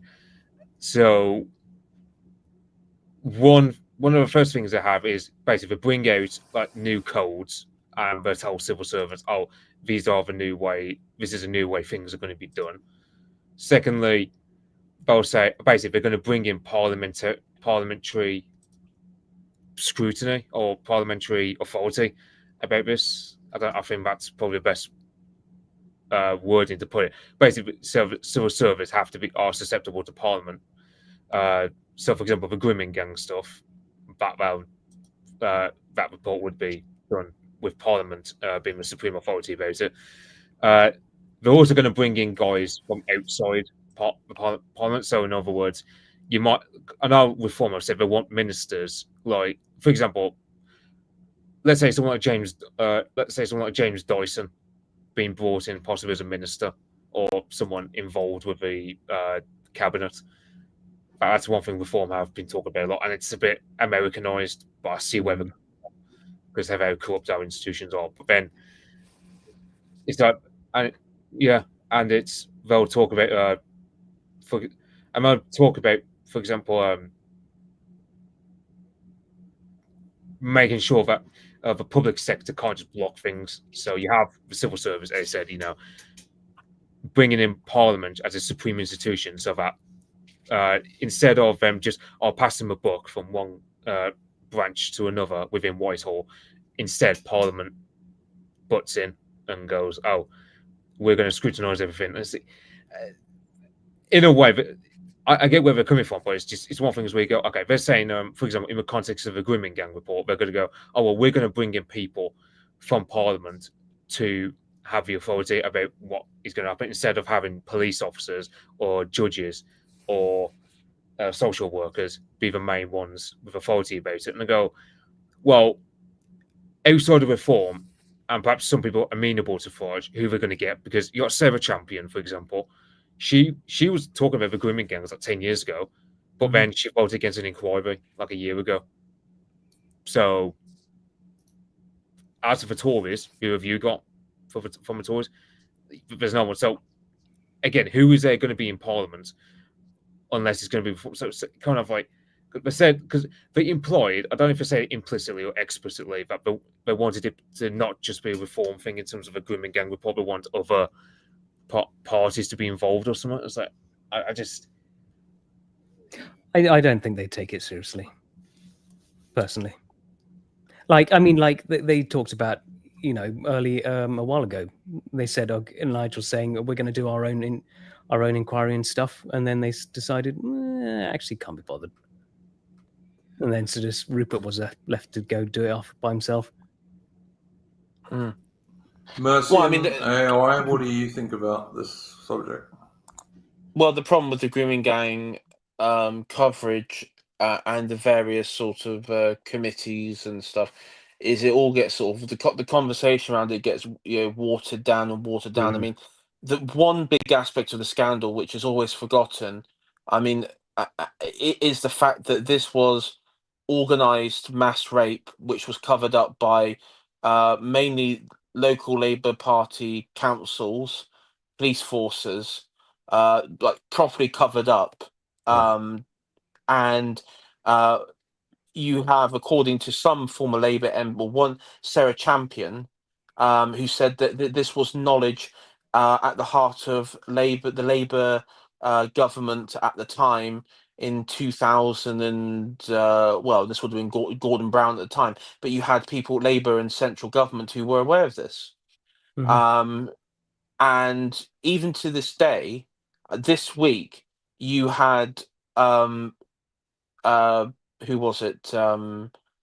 Michael Gove, who in an interview with the Spectator said that while it was a terrible thing, the cover up, he still said that the to cover it up was admirable for social Jesus cohesion. Christ. You will never get justice or get to the truth or get the result that you want because of that mentality. Yeah. There is no debate on this. Every single one of them, and people who knew about this and covered this up, must face a level of wrath that this country has not seen in centuries. This is not just a you get a bad shaming article in the Telegraph. This there needs to be um, you know insert Fed post here level content. But on a serious note, there needs to be widespread punishment on a scale Mhm. which I don't think the political class really are aware of, Yeah. and that has to be the case. Um, yeah, I mean, people in chat are probably. I saw Davey in chat. I mean, fundamentally, yes, it has to be on that sort of scale. The people who are involved, even if they were like a receptionist or something in a council office, if they knew about it, no, you're gone. Literally Yeah. Stalinistic level purge. Oh, I would actually do levels of like a Stalinistic purge of removal, because anyone who was tainted and involved with that um must be forever permanently banned from ever from civil society ever again. And even go for his comments. I mean, Mhm. Chinese Cultural Revolution moment is he is forced on stage at you know well with a ridiculous hat on to apologize to the masses on TV for that statement. Do you yeah. remember the George Osborne statement where he's going, well, when we found about it in the Tories, that it's all being done mostly in Labour areas, but we sort of ignored it because we didn't think we could use it as a political attack. Just, Yeah, yeah. yeah. No, all these people will need to be Yeah. punished. They'll need to be removed. Um, And the thing is, if Farage was ever sensible on this, I mean, you basically got to sack. You need to physically, you Yeah. need to remove all the civil servants, all like Yeah. the most of the legal mechanisms, including the Supreme Court. All of that would need to go, and you'd have to. I mean, Farage would have to. He has to enact a dictatorship if he Mhm. wants to genuinely change this country, which I don't know if he does, quite frankly. But No, he wants to let's give him save the the best. system. Yeah, He wants to if he save the was system. a true radical, Yeah. would need to basically become a dictator of Britain, Yeah. Lord Like, Protector, dictator. I mentioned this on the Discord night. There's no point in trying to be clever about this. It's just going to take raw exercise of power. You're just going to purge the civil service, purge it all. That's all it is. Absolutely. Yeah, absolutely, Thorium. The top 2 or 3 ranks of the civil service just need to be fired. Trying to come up all with of them. clever plans, clever legislation now. Just fire them. You can't. And then make the rest of them justify their jobs. Yeah. I mean, at this rate, I'd rather we just get, you know, if the Paras or the Marines could team up and organise a coup, I'd be happy to be for them to organise a committee. 100% agreed. 100% officers. agreed. You know, if that happened tomorrow, I'd be like, yeah, I'll happily live under a military junta. Let's go. For sure. We'll do it. Yeah. Totally agree, AI. Mercy, and you haven't said much for ages. What's your take on this? I was just taking all the conversation about it.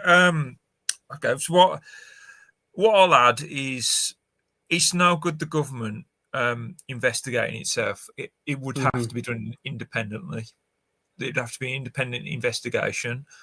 I think no investigation will be commissioned because it wouldn't surprise me if both members of the Conservative and Labour Party were not only complicit but actually involved.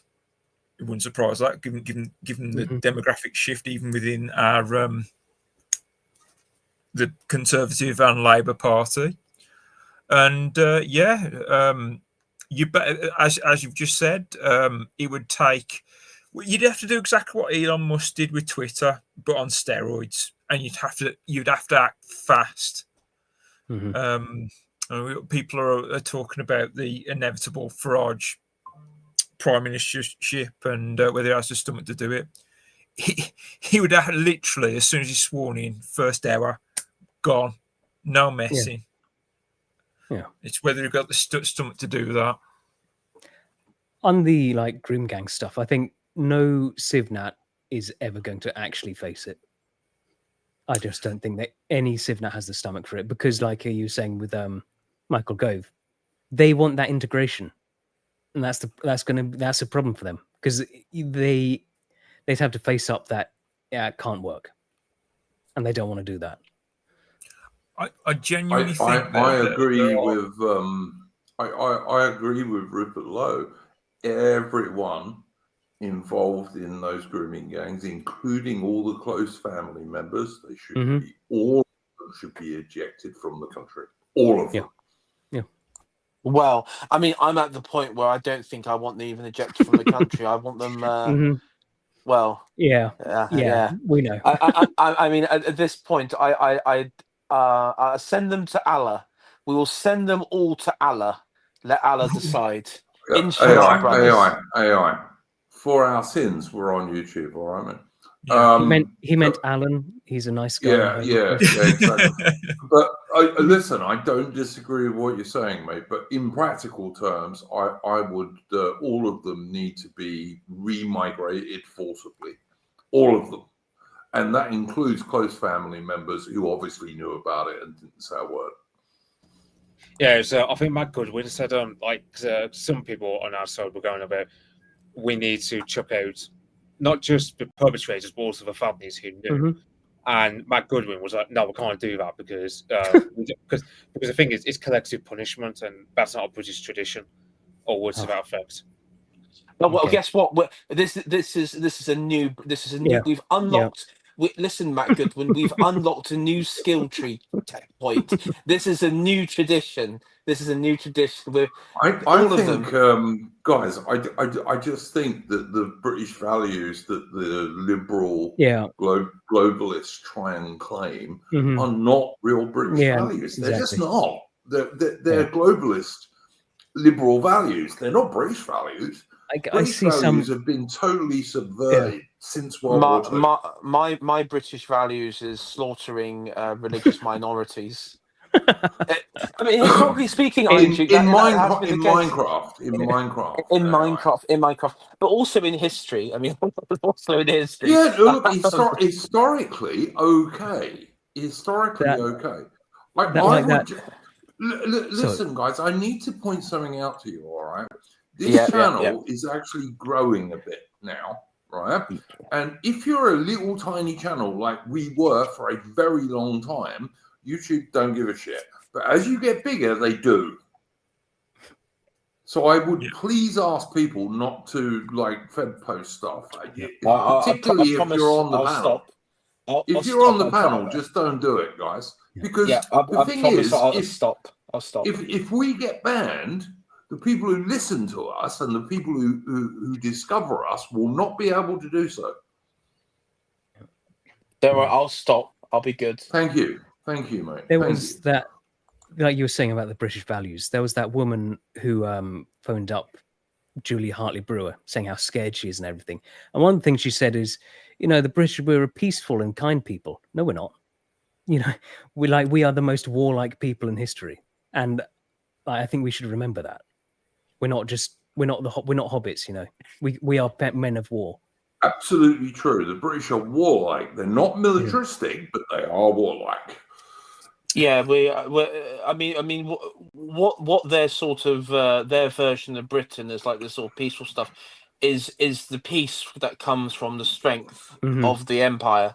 Yeah. A lot of those people, their understanding of Britain, the wealth, the prosperity, the pomp, the tradition, the security, the safety, the high trust, all of that is a result of strength in oneself, but also a strong society through its imperial dominance. I mean, and through war. Through conflict. Guys, the thumbnail for this stream tonight was the Royal Marines who had just cleared their part of the Egyptian entrenchment at the Battle of Tel El Kabir, which was fought on the 13th of September 1882. Now, there were 13,000 British troops there, including those Royal Marines, at the Battle of Tel El Kabir, and they were facing 18,000 Egyptians who were dug into a giant entrenchment. The British had 60 guns and the Egyptians had 75 guns. The Egyptian army was also very well equipped. They had single-shot breech-loading rifles, Remington rolling blocks in the case of the Egyptians, just like the British had single-shot breech-loading Martini Henrys. They were very similar rifles. The Egyptian artillery was modern. Yeah. And they had 75 guns against our 60. And yet, during that battle, the British lost about 80 dead, and the Egyptians lost almost 2,000 dead. And there was no difference in technology, practically speaking. It was purely the British were more disciplined and more courageous and more bloodthirsty. You see that in it. You see that in India.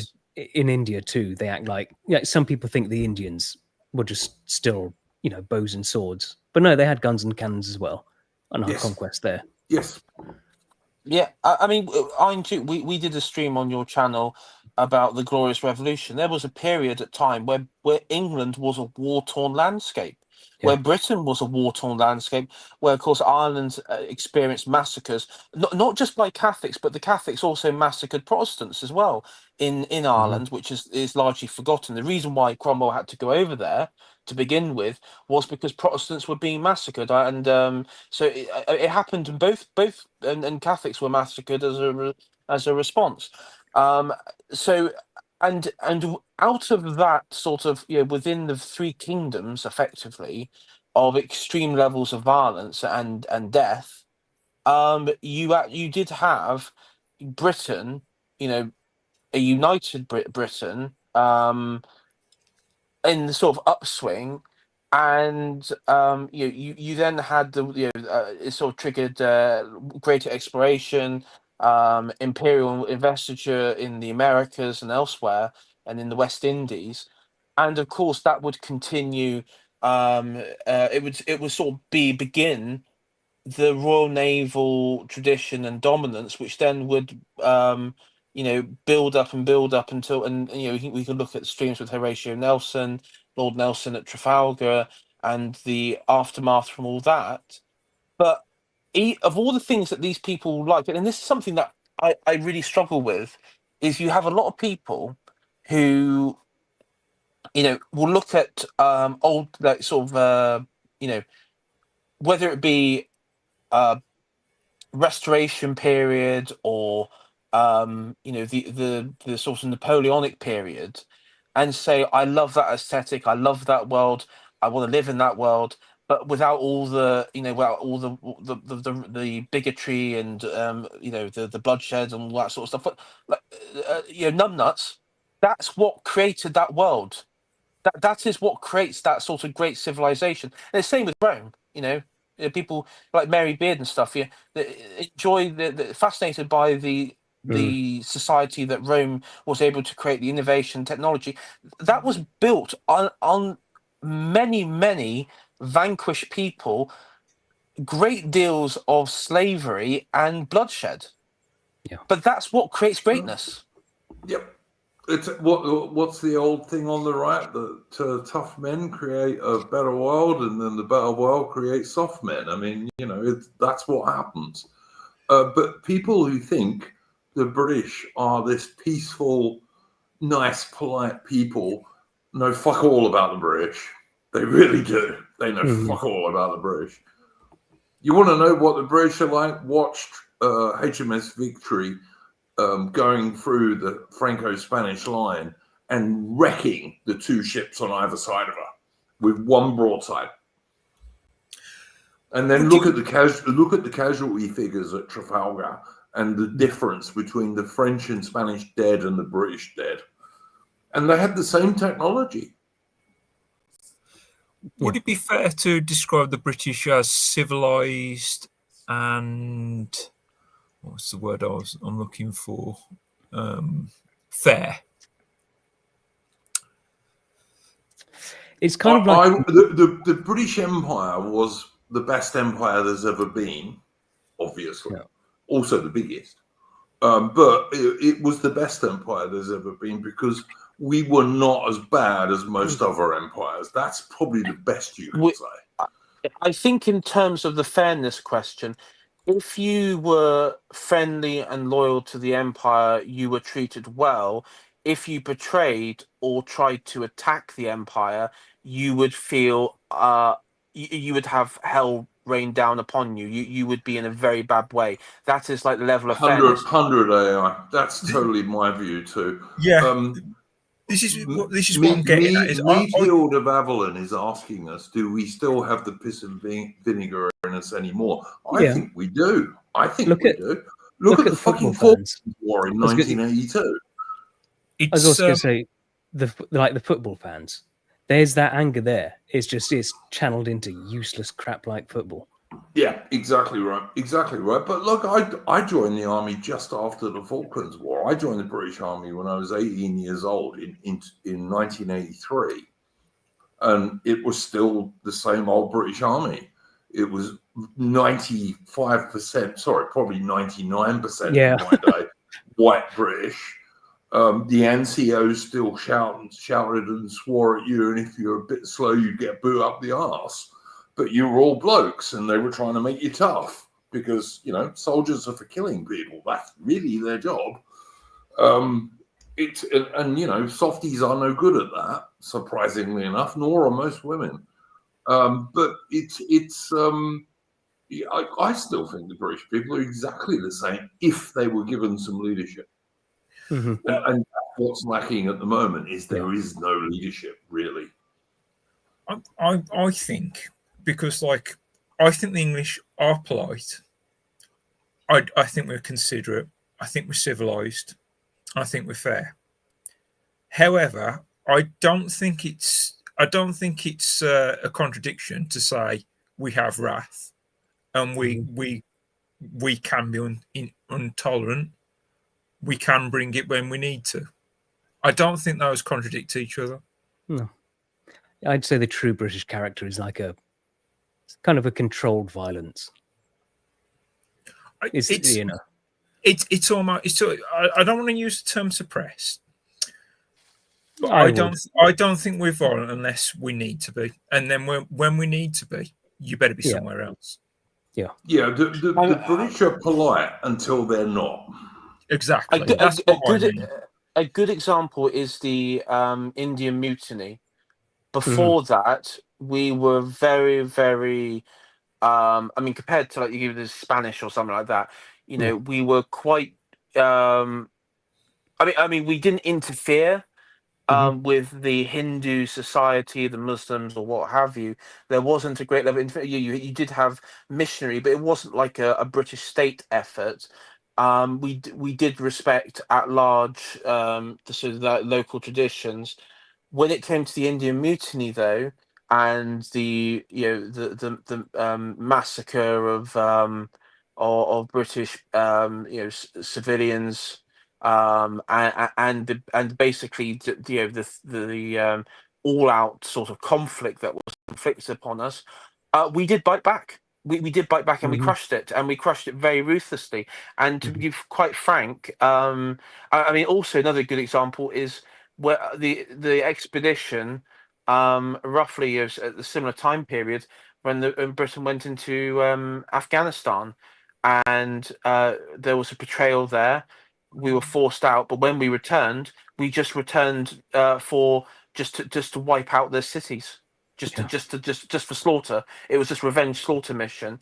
I mean, and that is the British mindset, but that is the mindset because the trouble is, you can't when you're an imperial power or when you're a major power like Britain, you cannot appear to be weak. You have to Mm-hmm. do those difficult things because otherwise, the you'll Yeah. have the wolves at the door, and that is something that I think liberals and as you mentioned, Sivnats, many soft type on the centre right are too soft, and Mm-hmm. you do need to 100 AI 100. I'll tell you one thing I observed in the British Army.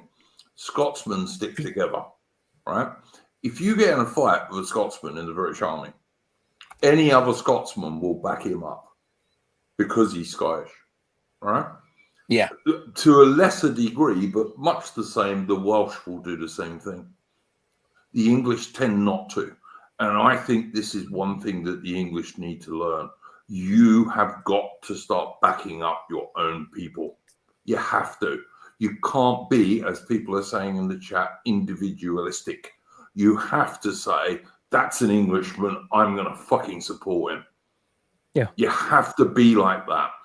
And the Scots get this, the Welsh get this, the Irish get this, the Northern Irish, the Protestants in Northern Ireland get it. You English people don't yet, although I think that's changing. Mm-hmm. And we have got to start backing each other up just because we're English. Yeah. I do have this attitude of if a foreigner is making some criticism of us, even if it's one I agree with, my immediate reaction is get my country's name out your mouth. And unless it's a total traitor like Starmer, I agree with you. Yeah. Yeah.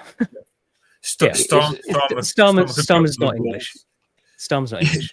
He's been expelled like Prince Andrew has been expelled from the royal family. Starmer has no state, and yet he runs it. How does that work? Yeah. Yeah. So I was reading what Lothar Sheffield has said. Yeah, it was only the worst things that we interfered with. Otherwise, we generally left people to their own devices.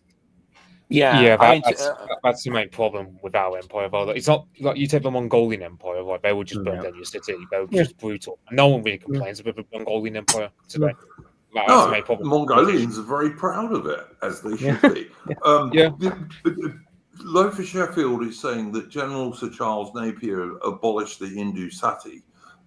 You've got to understand what used to happen here was that you'd get a rich Hindu guy who would have a harem of girls, and all of them would be chucked on his funeral pyre. Even if they were like 18, 19, 21-year-old girls, they just chucked them alive on his funeral pyre. That's what the British stopped. Now, I'm sorry, as far as I'm concerned, that was a good thing. I'm glad we stopped that. Yep. Yeah. And I mean, like, let's be honest. Like, what's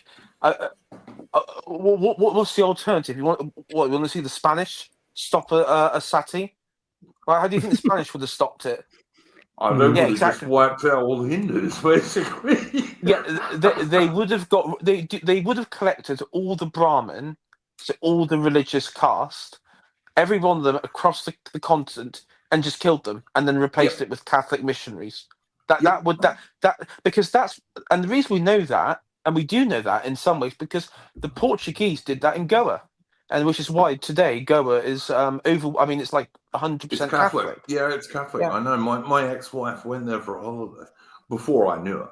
But yeah, but yeah, it's people who underestimate the British and the English, and think that somehow we're this nice, peaceful, polite people. No, mate, you need to look at more history. Look at more history. You'll find we're not. Never were either. Like Europeans coming to Britain in the 16th, 17th, and 18th centuries used to know how rowdy the ordinary British common folk were, although they were usually fairly cheerful. But compared to, say, the peasants in France or Germany, the Brits were much more rowdy, much more inclined to get drunk, much more inclined to get in a fight, although they were generally quite cheerful.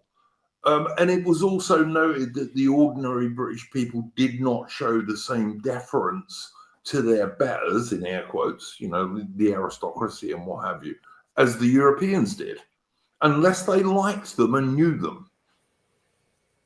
And that's the difference between Britain and other countries. I'm a big supporter of British exceptionalism. Do you see that screen share? I'll put it up, mate. Hang on. Yeah, there you go. So this is from a book called The Foundation of England by a guy called Peter Ackroyd. I always read this particular part whenever it's St. George's Day. So if I'm going to read it, because it's a very good description of it. The English were pronounced by other nations to be guilty of the sin of pride. That was their most prominent characteristic. The 14th century French chronicler Jean-François described the great haughtiness of the English, who are affable to no other nation than their own. A German knight, Nicholas von Popelo, visited the country in 1484 and complained that the English think they are the wisest people in the world, and that the world does not exist apart from England. 15 years later, a Venetian traveller stated that the English are great lovers of themselves and of everything belonging to them. Whenever they see a handsome stranger, they say that he looks like an Englishman. I do that. Yeah. Other nations were sure that the English had tails. The Greeks of Sicily, who were obliged to entertain the presence of English crusaders in 1190, referred to them as a tailed Englishmen. At the end of the 13th century, the Scottish forces besieged in Dunbar shouted from a battlement, "You English dogs with long tails, we will kill you and cut off your tails." But reckon basically, but it was referring to like Englishmen having long hair, basically, and it was something everyone commented about. Then you have, it says, the French accused the English of being drunken and perfidious. The notion of la perfide Albion, or perfidious Albion, current in the late 18th and 19th centuries, has a long history. They were aloof, they were phlegmatic, they were insensitive to their own suffering and to the sufferings of others. They were not afraid of death. That is why they quarrelled with so much ferocity. They robbed and murdered one another quite openly. Sometimes they even killed their own king. So they were known for their violence. The English themselves admitted many faults. The author of Vita Edwardi Secundi, writing in the early 14th century, maintained that his countrymen excelled in pride, in craft, and in perjury. Ranulph Higden of Chester in the same period described his compatriots as drunken, greedy, and dishonest. Their drunkenness was a common cause of complaint, so often described and condemned that it became almost a caricature. A papal envoy to England in 1473 wrote that in the morning the English are as devout as angels, but after dinner they are like the devil. Certain national characteristics may never change. This is what I meant by there's no contradiction to sort of saying we're polite and we have wrath. I think it stands up. Yeah. Yep, totally agree. you know, the English have always been capable of being very good sailors and soldiers and good hooligans. But at the same time, if they're in a good mood and you're not upsetting them, they're quite polite. It's not a contradiction, really. No. But I think today, the real people of England and Britain have just about had enough of mass immigration. I will say, it's like, it's the main political issue today in Britain. well, I- it's I- like I will say, like, because because it's like with us, Swedish and Japanese, like we all have a strong undercurrent of politeness and courtesy, but we're also known as some of the most violent nations in the world. Like you take, for example, Japan, their history is often like they would have civil wars, 100%, and mate. even then, like a lot of our civil wars come across as pointless, but we just have them anyway because the Japanese are very warlike. And like with the Swedish, again, like the Swedish, like because people talk about Sweden being at peace for over 200 years. That's, I mean, there's a special Swedish word that means injured by peace. Basically, the idea that, you know, Swedish, you know, they themselves feel that peace is so unnatural to them for so long a time that it actually injures them. It turns them into what they are now, basically. Where I just read a book, Mitch, by a Swede, and he was one of those Swedes who volunteered to fight for Finland during the Winter War against the Soviet Union. And then later on, he joined the SS and fought for the Germans against the Soviets. Total volunteer, you know.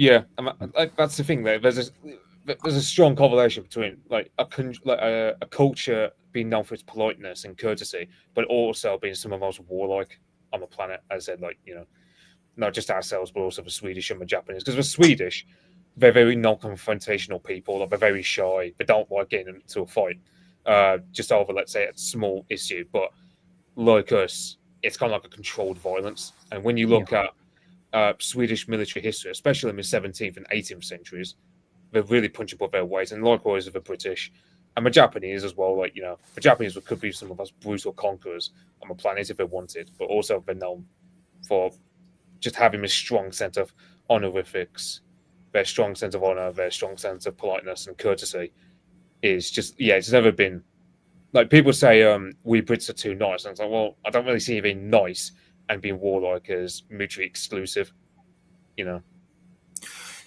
Can I reframe what you said and put it like this? Imagine angering a barbarian and the damage they can do. Now imagine angering a member of the SAS and what the damage they could do. Food for thought.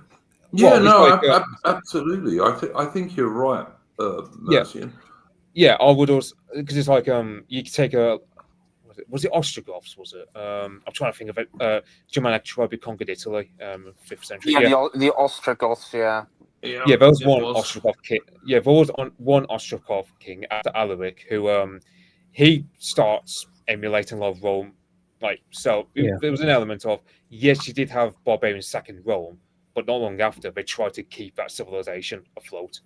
That's why, for example, a lot of these Ostrogoths, the Visigoths, the Franks, eventually, and I don't know a bit of the Vandals, but three others I mentioned, yeah, they eventually assimilate into the Latin-speaking populations they conquered.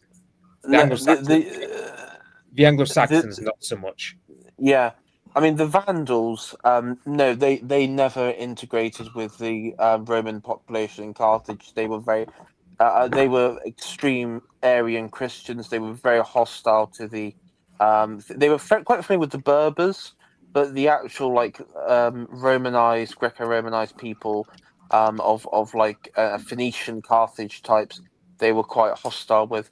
So and the thing is, there weren't that many of them. So when Belisarius reconquered, he was able to capture from.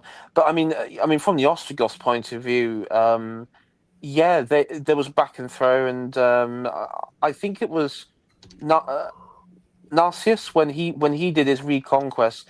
By then, the Ostrogoths were building.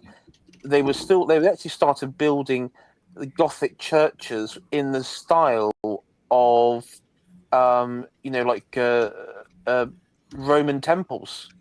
There was actually like Ostrogothic churches which were very much like the Latin churches, but also like the temples of old. So they were drawing on inspiration of the ancient Rome as well.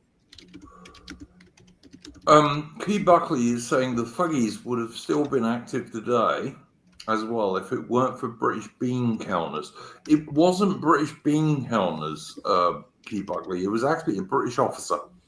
And there is a movie you can go and watch starring Pierce Brosnan, the guy who used to play James Bond, called The Deceivers, which is not a bad movie take on how the British started killing off the Fuggies, which we did.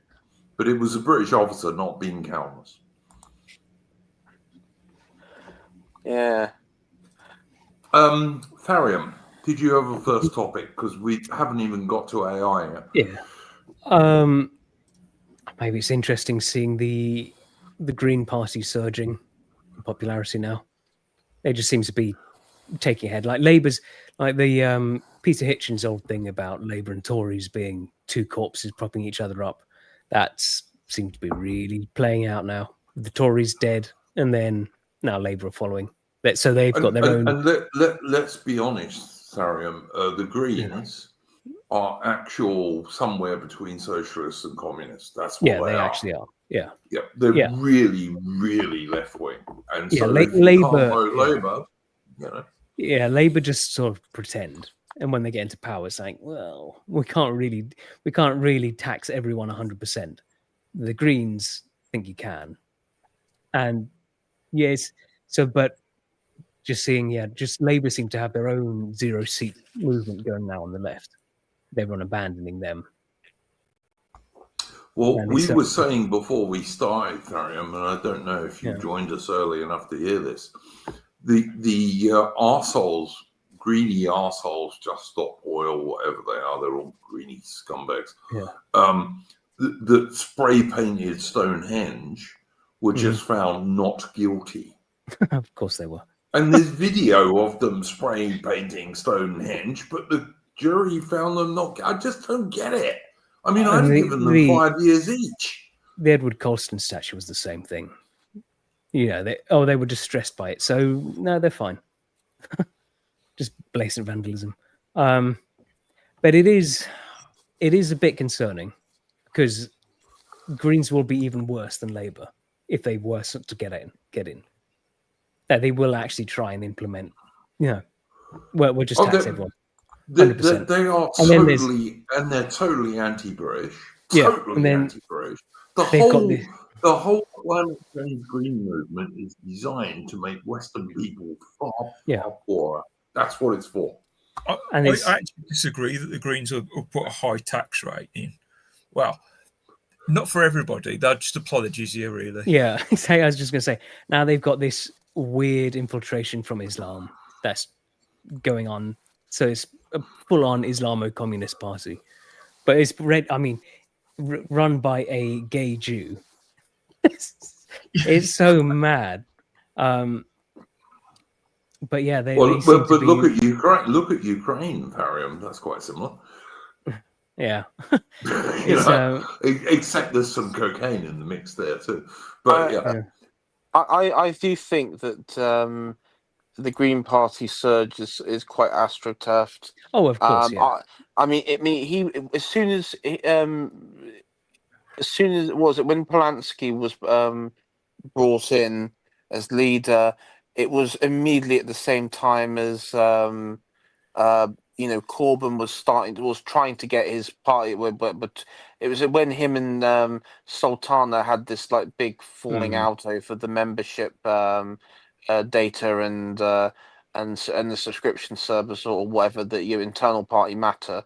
And the thing is, Corbyn is genuinely an anti-Zionist, and also he is, quite genuinely anti-neoliberal.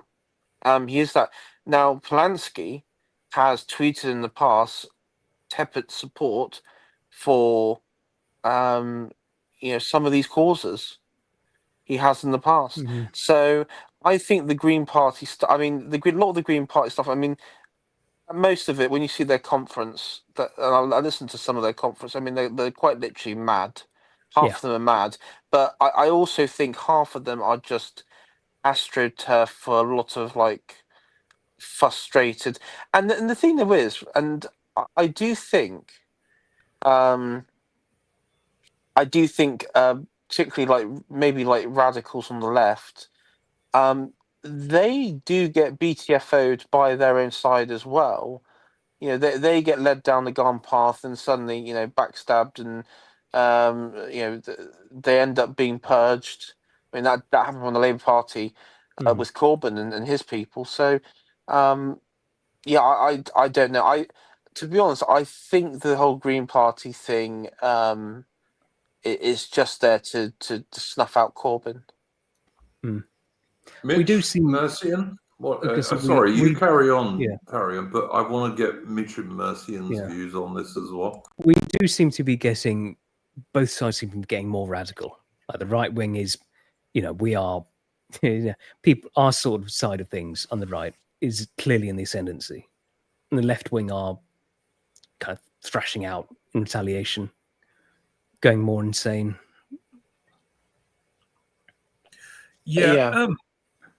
I was just thinking, because I think we're resigned to the fact that reform are going to get in 2029 or earlier, whenever the next general elections are applied. It will be 2029. You know, the Starman will make it. It will limp all the way to 2029. I think that's a certain.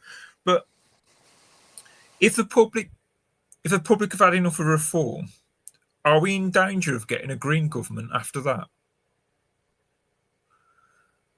I don't think so.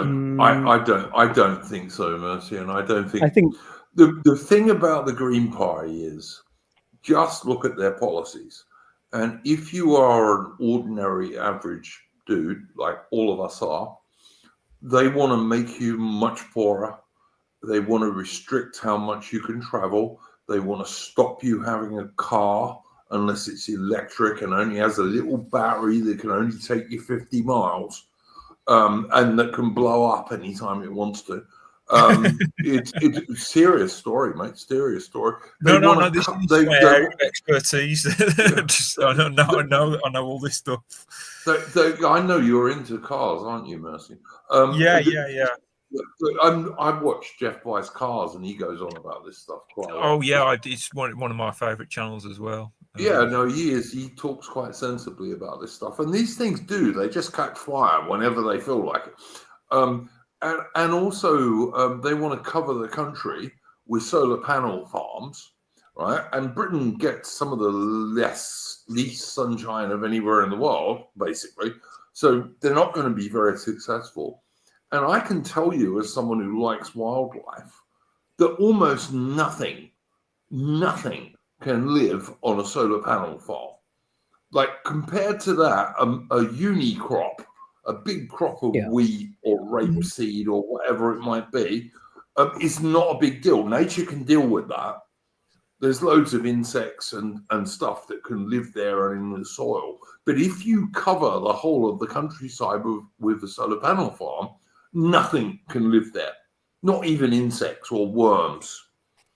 And then you've got these enormous, really vile wind turbines, which kill a lot of birds as well. They kill thousands and thousands of birds and also bats every year.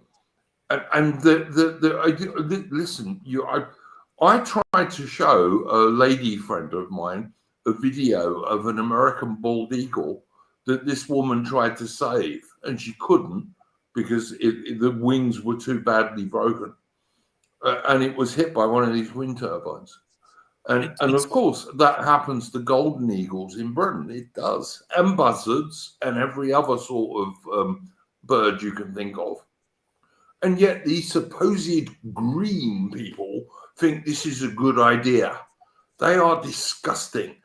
And they are even now in concert with people like the World Economic Forum, who in actual fact, they're just the useless foot soldiers of. They are working even now to stop you and I taking more than one flight a year. like one return flight a year. They're working on that. Of course, it won't affect any of the super rich, but the likes of all of us people on the panel or the people in the chat, you'll be allowed one flight a year, and then your carbon footprint will be too big. And they'll say, no, you want to go to Italy this year as well as Spain? Not a chance. That's what these scumbag bastards want. I guarantee it, man. Oh, it's all traditional leftist policy. It's politics of envy. It's not about bringing everyone up. It's about dragging everyone down to the lowest common denominator. It's what it's always about. And see, if it was about bringing people up, cars are the best thing that has ever happened to the poor.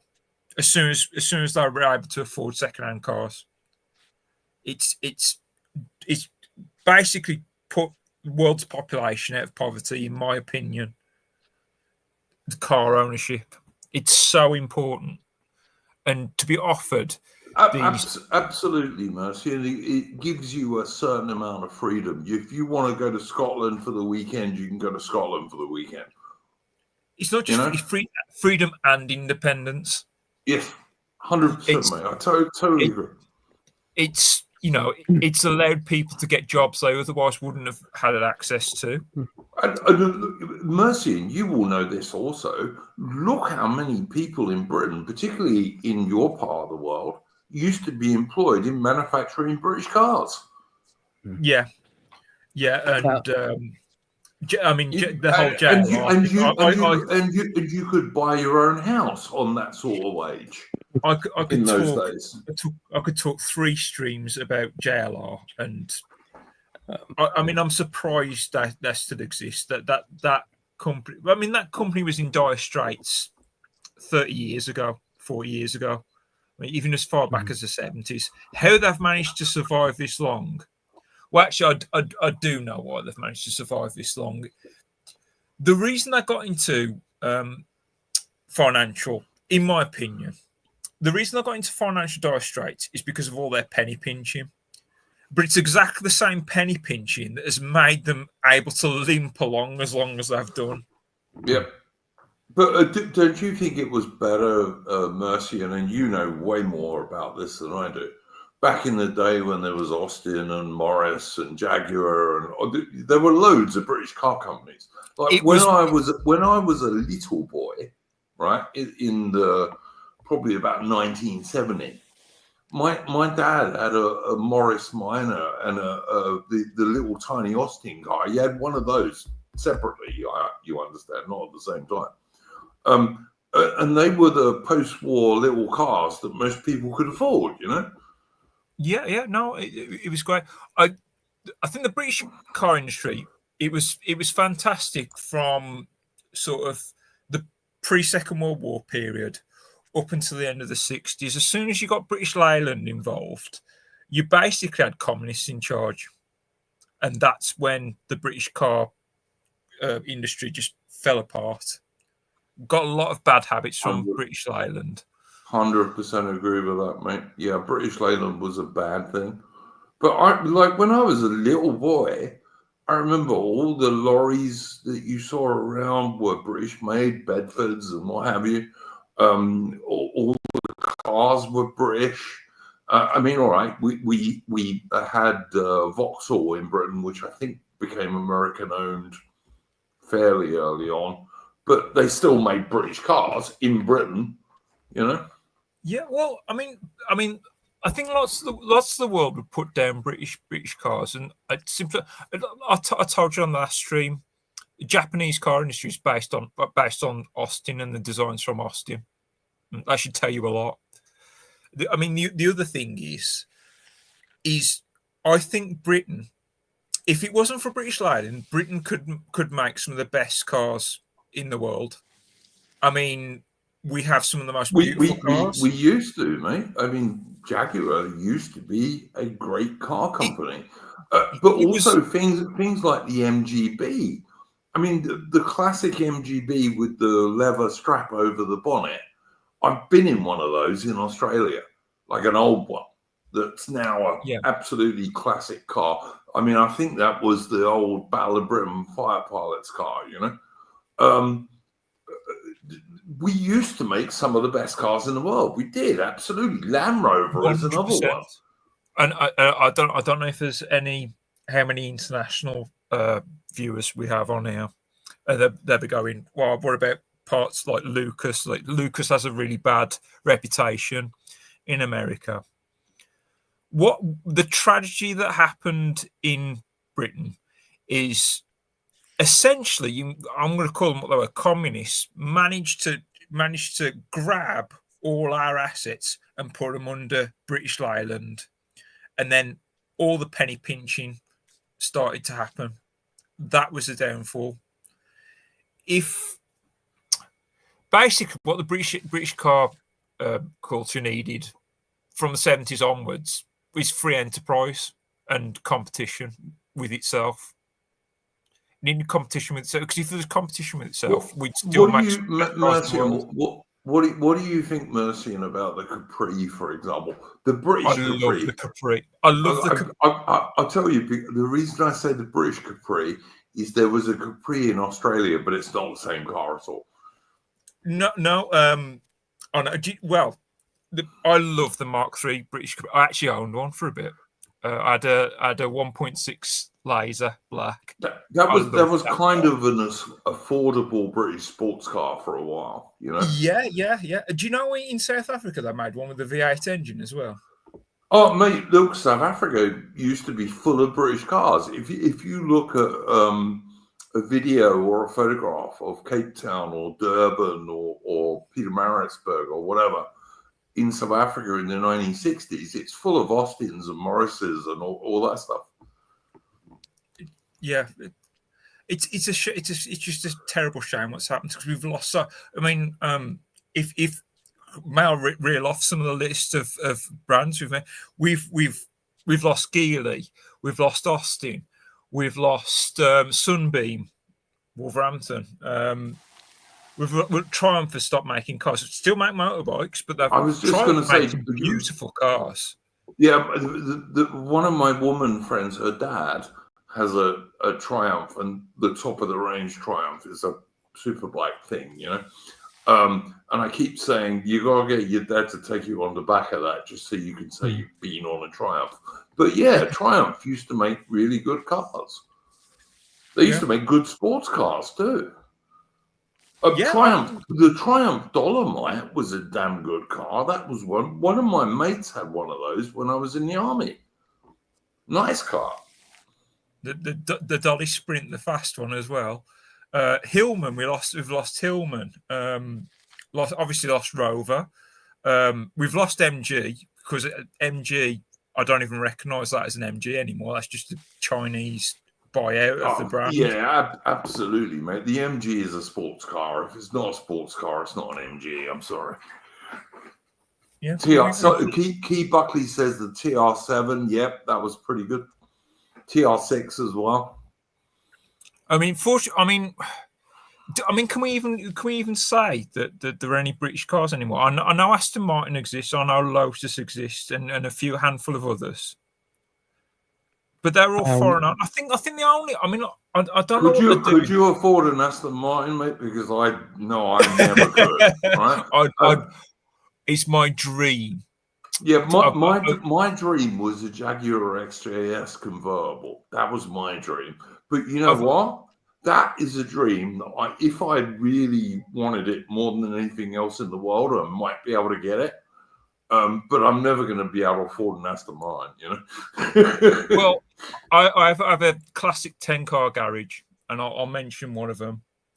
One of the most beautiful cars, in my opinion, and feel free to disagree with me, but the late 70s, early 80s Aston Martin V8 Vantage.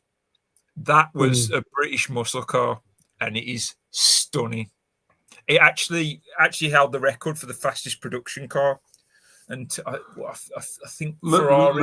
Mercy and Aaron Hook, who is a a good friend of the channel. Yes, I was about to mention Is Morgan. I think, is Morgan still British owned? He's asking. yeah, Morgan is in Herefordshire. Yes, I was about to mention another one because I don't know if they're still going. Nobles as well. I think those are the only two. What about Rolls Royce?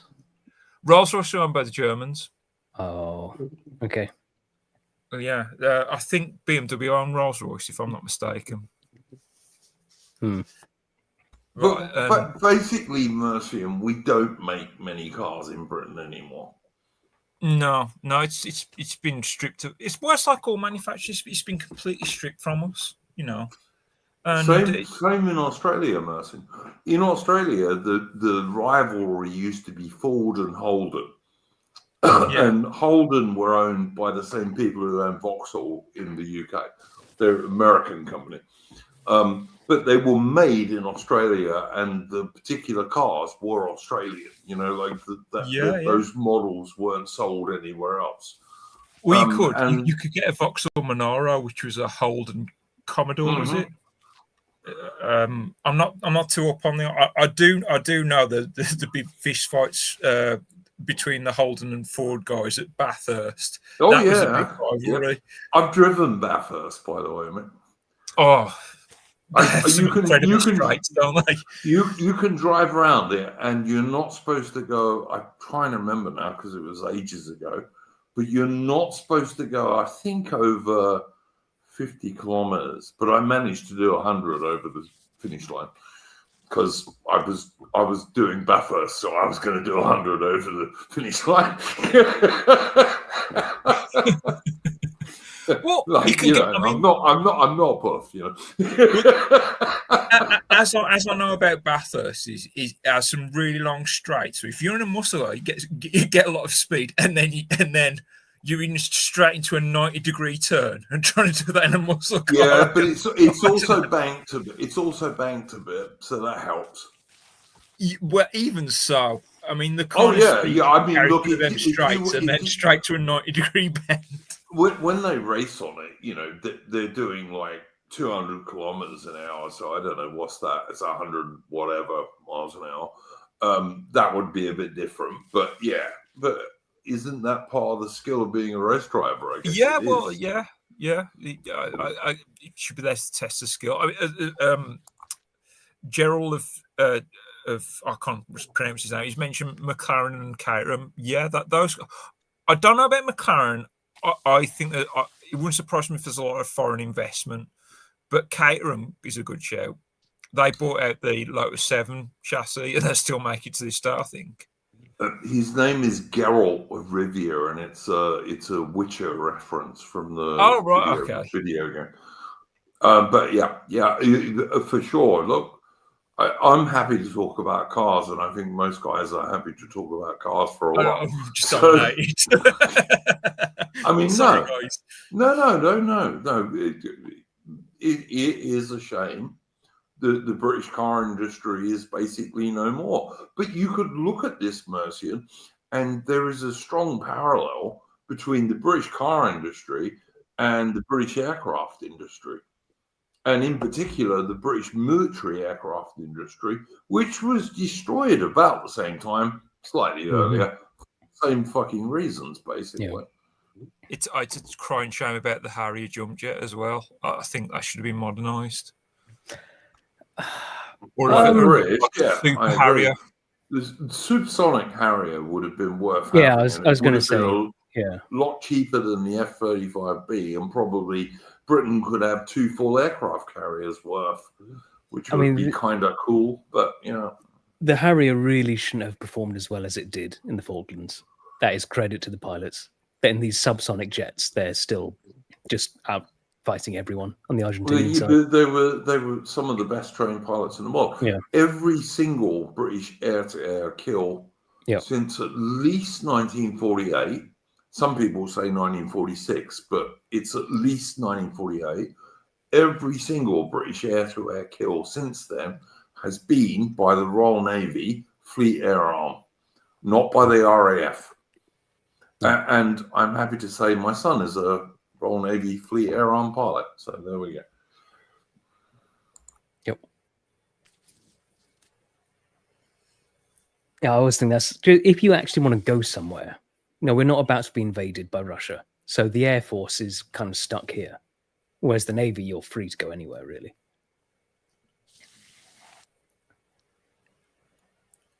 Well, so far, my son has been around the world. Well, when I say around the world, pretty much around the world, into the Pacific, back through the Med, twice with the Royal Navy. And I keep telling him I'd like him to leave because I don't like the way the British Armed Forces are going at the moment. But he won't, because he's got this dream of getting his own squadron and eventually getting his own ship. And what can I do? I mean, he's my son. And I remember I didn't always take my dad's advice either. So there you go. Can I ask, is Key Buckley right what he says there? Did the US still make Harry Jump jets?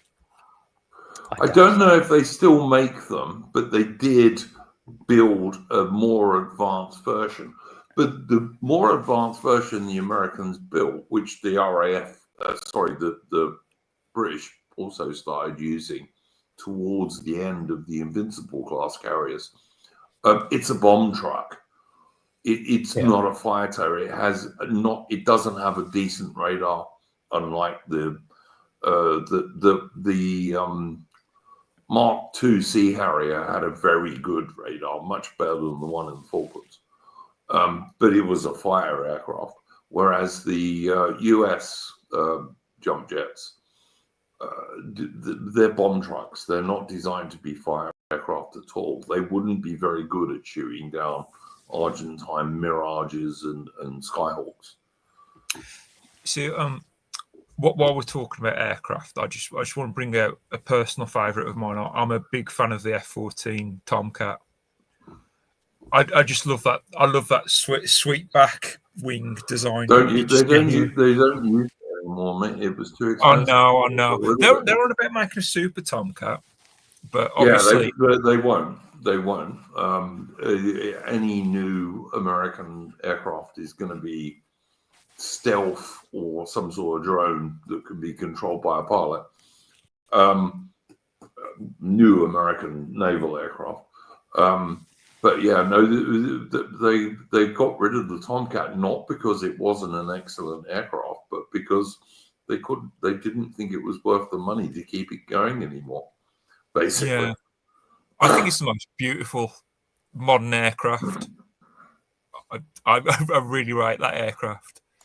Well, I'm like, because I'm British, I love the Hunter. The Hawker Hunter was a great plane, and I've seen guys flying those. The English Electric Lightning was brilliant. It's basically two enormous Avon engines, one above the other, with a cockpit on it and some wings, and it's one of the fastest. Still one of the fastest interceptor fighters that's been made, and it was originally designed in the late 1950s. Yeah, we made the Tornado as well, didn't we? Well, partly that was a European thing, but partly we made the Tornado. Yeah. Woodpit is right. I do believe that the Iranians do still have some Tomcats. Not sure how serviceable they are, but they do have some. But yeah, no, I totally agree with you. Anything else on Fariam? Anything else you wanted to say on your topic? I don't think so. Well, in that case, William Grenville, did you have a first topic for this evening, AI?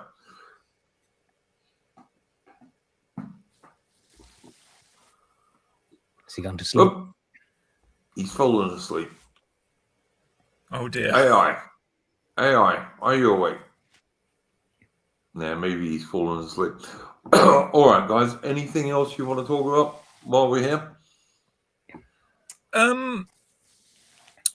We touched on. I thought this might be a good topic for conversation, because you mentioned about the jury of the Just Stop Oil finding them not guilty. Is anyone worried about juries in the future not being of our peers? Yeah. Well, yeah, absolutely. So, I think we've already seen examples of this. It's been a problem in America for a long time now. Yeah, it has, absolutely. I've seen American friends of mine say that to me as well. You know, if you've got a black guy who is the suspect, if you get a majority black jury, he's probably not going to get he's probably going to get not guilty, you know. Yeah.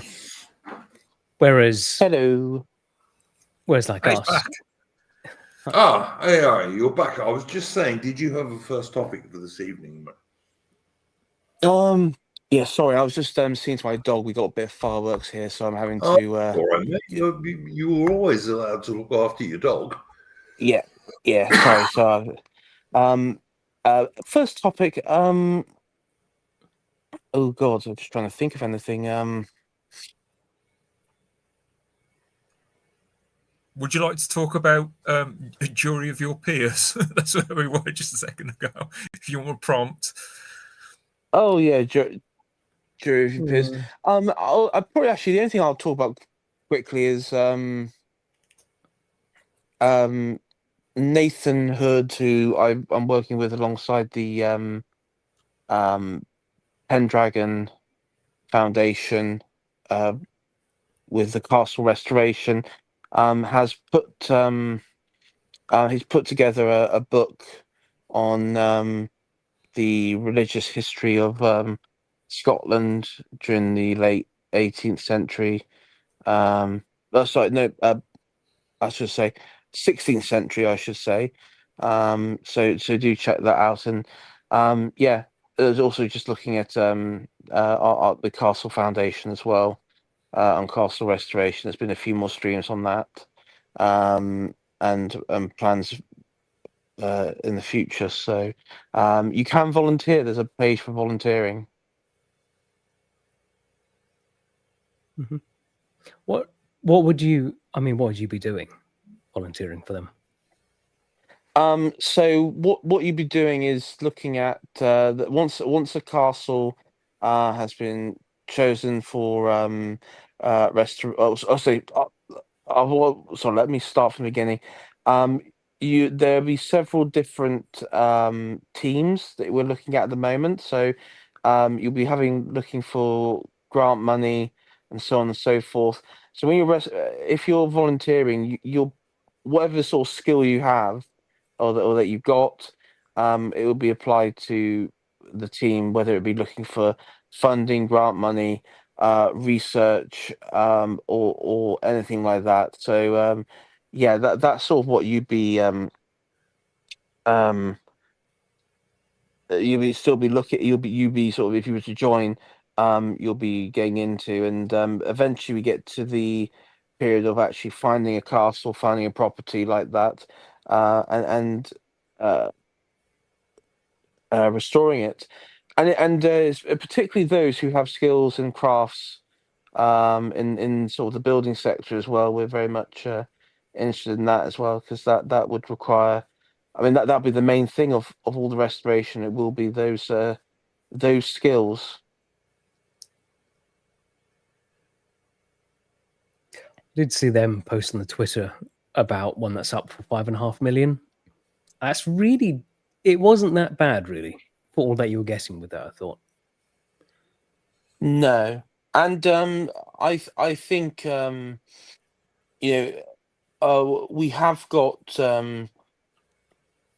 when we are aware of we're not when it comes to castles, we're not going to sort of bite off more than we can chew, and we're very much sort of grounded in sort of reality and realistic with what we can what we'll be going towards.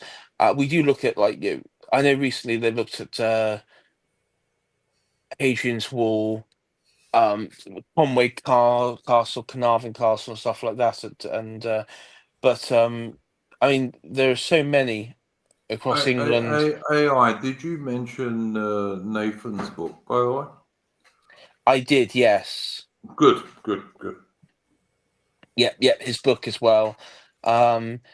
It's it's a collection of his research into I believe it's like Protestant practices in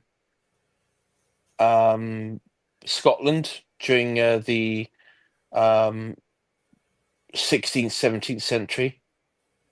So do check that out. He was also a guest very recently on Apostolic Majesty stream about Edward Longshanks, which was very good, and I recommend people go and listen to that. As I'm sure AI said, and I'm sorry if I didn't hear you because I was going to the loo. Yeah, do support the Pendragon Society, which you can find on X, and that's one of Nathan's things, which I know that AI you're also involved with. So yeah. Yeah, and so that sort of promote those two, and also check out my stream on my channel. Iron Duke was in chat, and so was Nathan as well for that one. Looking at asking the question, and maybe something the panel can as well. I don't know if they want to chime in, but are the British people as a group creative and artistic in nature? I think we are, and I outline in in that stream why I think that's the case. That was a Um, really good stream, AI. I really enjoyed that stream. It was excellent, by the way. yeah, no, thank you. I enjoyed doing it as well. I thought it was um, that I thought that was probably one of the easily one of my best ones out there that we got into, and it was You did Turner. I know you did Turner, but before that, you did another English artist. I can't remember who that one was. Edward Pointer. Yeah, thank you, thank you. Yeah, a really good Uh, stream. Go and check out AI's channel and look for that one. yeah. No, so Edward Pointer's a really good. I think he's my favorite one. And his famous one for Key Buckley there is which you probably I think most people know of this one. It's the Roman legionnaire standing guard at Pompeii. Pompeii. Yeah, Yeah. at Pompeii. Yeah, that's what he's. I think that that one. What was it? What's it called? We do have an idea, by the way, guys, to do an art stream on this channel, or maybe on AI. So I don't mind, to be honest.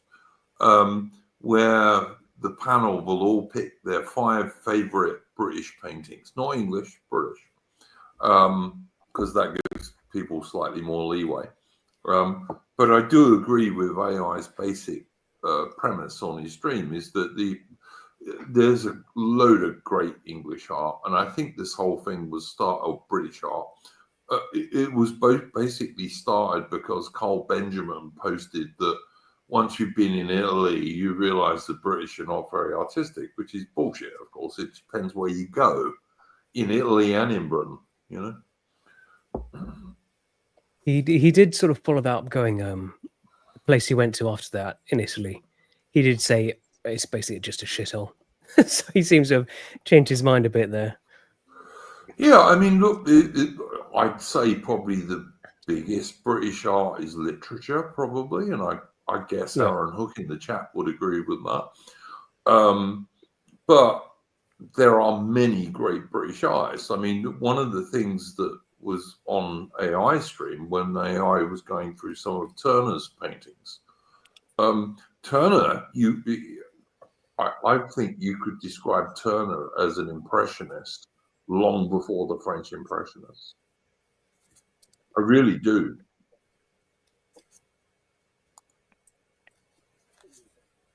Yeah, I agree with that. I think that's a fair assessment, and I mean, I also think that one thing that I mean, Carl was very much influenced by the Baroque, the Renaissance style of art that particularly that was commissioned by the likes of the Medici and people like that. That's all the theme that dazzled and amazed him, and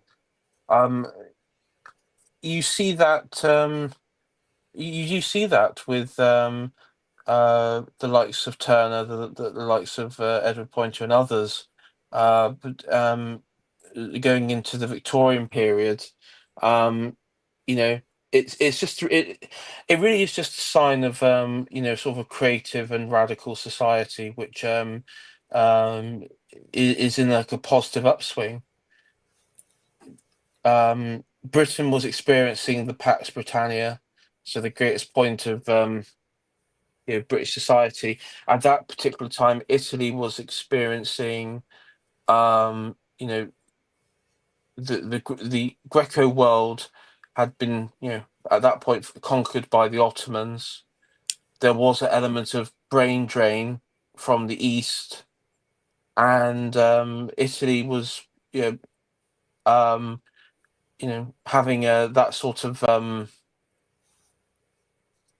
having that close connections to that part of the world, and was already sort of somewhat artistically inclined before, and they were able to benefit from that, and they did. One of the things AI that Carl was going on about was he was looking in some of these absolutely beautiful interiors in Italy from the, I don't know, probably 14th to the 15th, 16th centuries. And that stuff happened in Britain a bit later. Of course it did, because, that stuff started in Italy, I guess. But you can go and look at something like the Painted Hall at Greenwich, which I actually sent to Carl on X as a counter to his argument. And that's as beautiful as anything you'll see in Italy. It's later, of course it is. It's Baroque, but it's probably as beautiful as anything in Italy, in my humble opinion, anyway. Yeah, and I know there were people in there was someone in the chat saying, "Oh, Caravaggio." I mean, yes, certainly that is great, and it demonstrates that there was that creative spark there that was you don't usually see, but at the same time it still doesn't negate from the beauty and the artistic creativity that came from the English people. And you know I would also I also use the example, look at Sutton Hoo, look at um the Anglo-Saxon embroidery and style in the helmet and in other items. I mean, it's always been there. Okay, it wasn't on a canvas, but it doesn't matter. It was still there. I would also say, you could look at people like Constable, for example. And Constable, one of his great strengths was that he would take a typical English rural scene and make it into something wonderful, if you see what I mean. Oh yeah, he loved rural England, and there is something. One thing you notice in Constable is he does show the hedgerows, actual the sort of style that the English have created of their countryside, where it was actually quite ordered. There was sort of an element of order to it that was it wasn't complete wildland or anything, and you see that with the English countryside, where there'd be the fields, hedgerows, that sort of thing. You wouldn't see Constable painting the Highlands in Scotland, or as Turner did, some of the wild moorland in England. That was not what Constable was into. Yeah. No, absolutely not. Yeah, and what I didn't Turner paint. Was it? I was going to say, wasn't it he did paint some some wetlands. He did one painting. Oh of yeah, a yeah. wetland. Yeah. Yeah, and he painted moorland, and he also did industrial stuff, and somehow made it epic while he did it because of his use of light and what have you. And somebody, Woodland pitched sort of in the chat also, and because we're an island nation, island nations tend to, and this is something that is true, going back through the ages. Island nations tend to be quite new to adopting new ideas, particularly from larger continents. So whether it be like, that's why Britain and Japan, for example, seem to be in the both respective ways quite, it's people, not as government, but it's people quite traditionalist in some of their values. They're maybe more socially conservative than others, and that's sort of an island nation. But at the same time, what's quite interesting is that even though we have our figures within British society who are still able to express radical aspects of art, which can still counteract the that sort of idea of being sort of late to the party. They're still able to be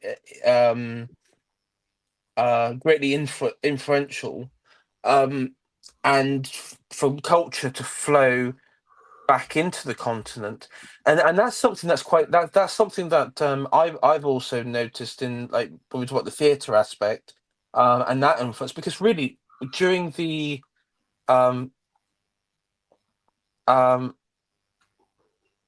I mean, if you look at that, I will say, and I think there's I don't know if Woodpit's disagreeing in chat, but you all forms of stage in Europe largely has been influenced by the likes of Shakespeare, of stage story 100. production. Yeah, 100%, mate. Yeah, But also, whether you like it or not. Now, yeah, stage did exist before him and it exists after him, but you cannot deny the influence and the fact that a lot of the I guess you say the performances from the Lord Chamberlain's Men, which was the stage company that he set up, it is still influenced all other stage companies around Europe. for sure. But listen, I mean, even in terms of art, I mean, visual art, painting, there were quite a lot at the end of the 19th century. There were quite a lot of very good Australian impressionists. There were quite a lot of them, actually, and they were good. And they're still good. You can go and see some of their paintings in the art gallery in Victoria and other places. Some of them lived in France, some of them didn't. But people get the wrong idea about countries. I'll give you another example. In 1900, Australia had more pianos per person than almost anywhere else in the world, which you wouldn't think, really, would you, if you think about Australia? In 1900, it had more pianos per person than almost anywhere else in the Western world. Yeah.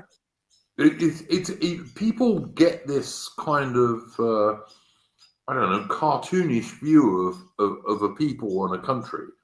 And it's often not true. It just isn't. It's not what you think it is.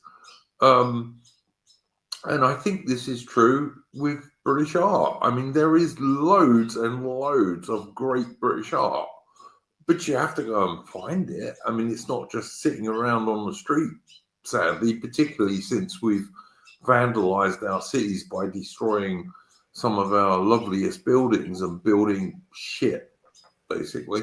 Instead, you'd literally argue that British artists are underrated compared to their European counterparts or the continental counterparts. I would, Mercian. Yeah, I absolutely would. Have we lost Mitch? Yeah, he's had to dive out. Oh, okay, fair enough. Well, thank you, Mitch, for joining us. Yeah, I'm sorry, I didn't see his message in private chat. But yeah, I do think British art is underrated, and I think if you look at some of it, and particularly like Turner, for example, was noted for his seascapes and maritime paintings and stuff like that.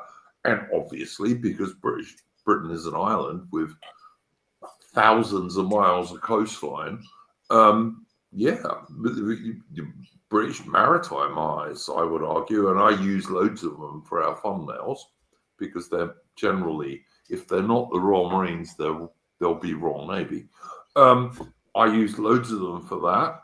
I think you will struggle to find better maritime artists than the British. I mean, a good one to check out for the Australian expressionist is Charles Conder. That you have. I don't know if you can bring him up, Iron Duke. You have the one that I think of is How do you spell his surname, mate? Conder, and you got Ricketts Point, but you Conder and Ricketts Point. Well, I've got a picture of Charles Conder and a self-portrait. Let's see what we can find here. He's an impressionist, yeah, for sure. Yeah. And the other one you mentioned is, and this one is in.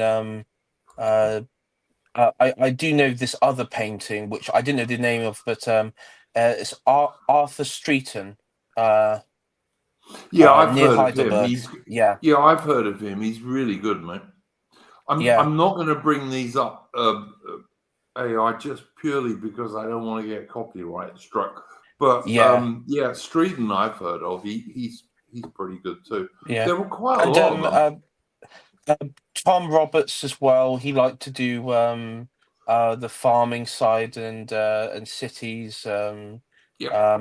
There's quite a good one actually of shearing rams. That's quite a good expression painting. Yeah.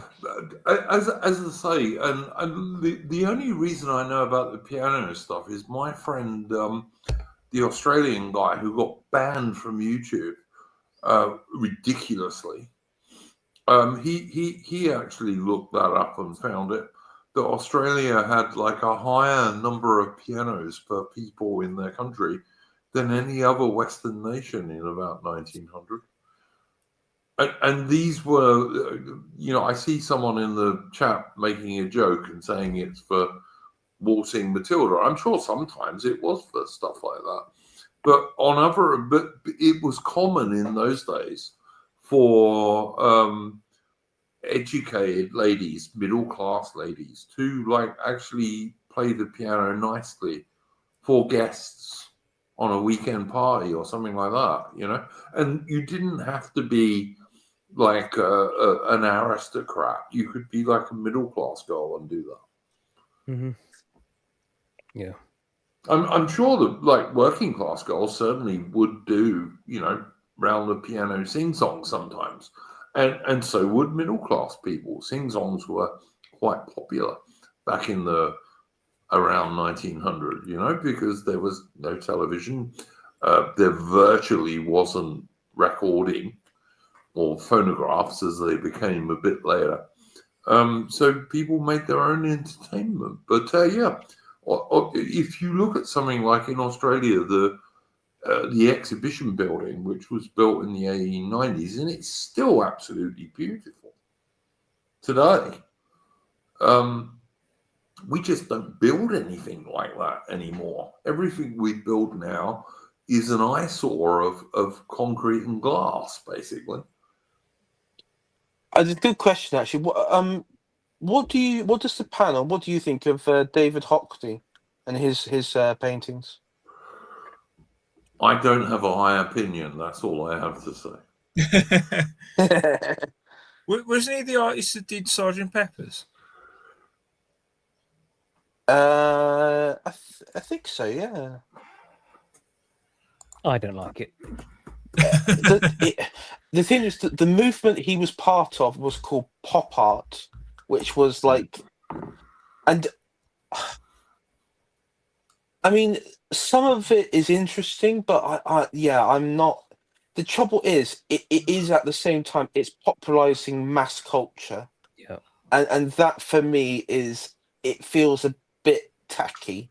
I'm sorry. I'm sorry. I mean, he's still alive. So if you're watching this, like, 88-year-old David Hockney, if you're watching this, I apologize, but it's a bit tacky. I'm sorry. Hockney is a bit like, people talk about primitive art from the 19th century.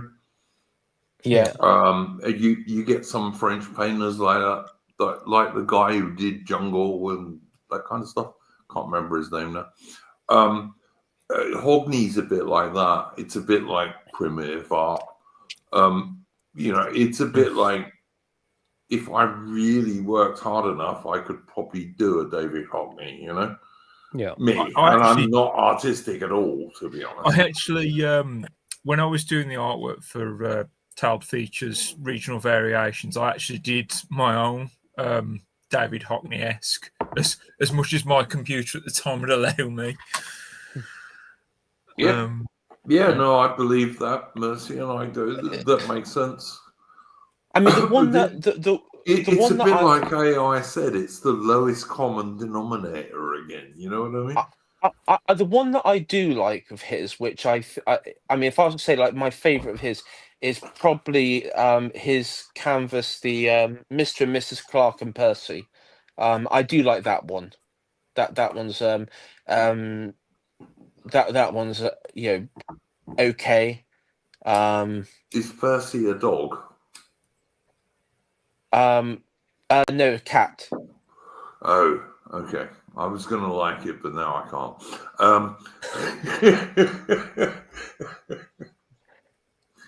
I think I'd never be nasty to a cat, by the way, people, but I'm a dog person. It was depicting that the British fashion designer was in the 60s, Raymond Clark, the Carnaby Street sort of types. It was just them sitting by a balcony. They're just sort of sitting. He's sitting by a balcony table with a white cat on his lap, and his wife is just standing next to him. It's meant to be. This is what's a bit bizarre. It's meant to be their flat in Notting Hill Gate, right? But okay, But when you look at it, I've been through Notting Hill Gate and Chelsea and and all that area. The flat and the interior looks nothing like a building I've ever seen around there.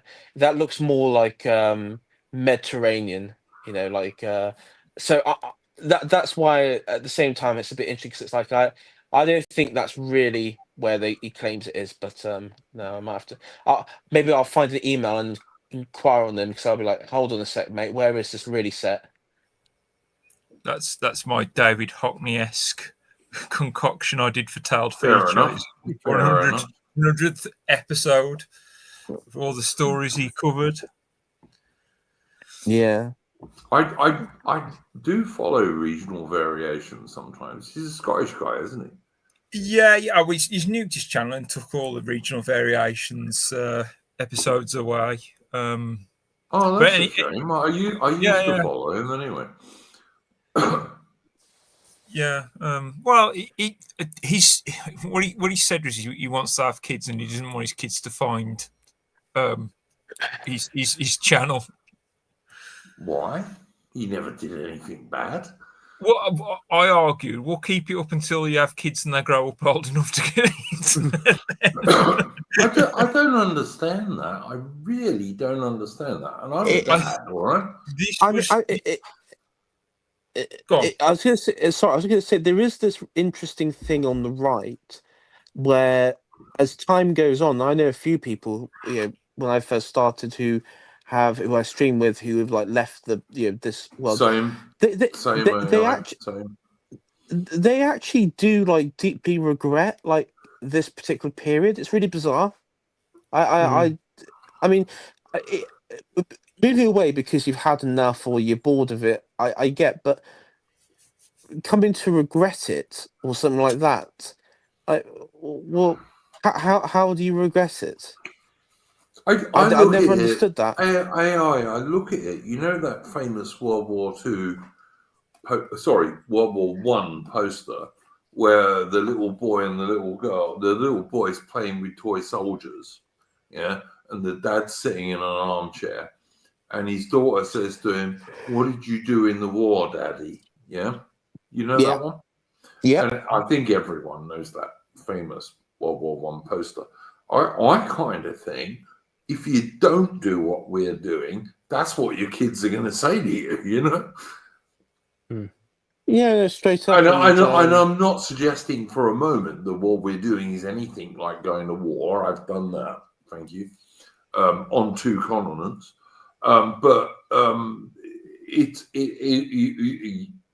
If your kids ask you, what did you do when all this nastiness was happening? I think it would be a good thing to have a nationalist channel, frankly. I have seen some people say about how about nuking channels before getting into politics, but I sort of view it as it shouldn't be something you're ashamed of. This should be, your proof that you've been on this path a long time. You are genuine. You're not just saying all this crap.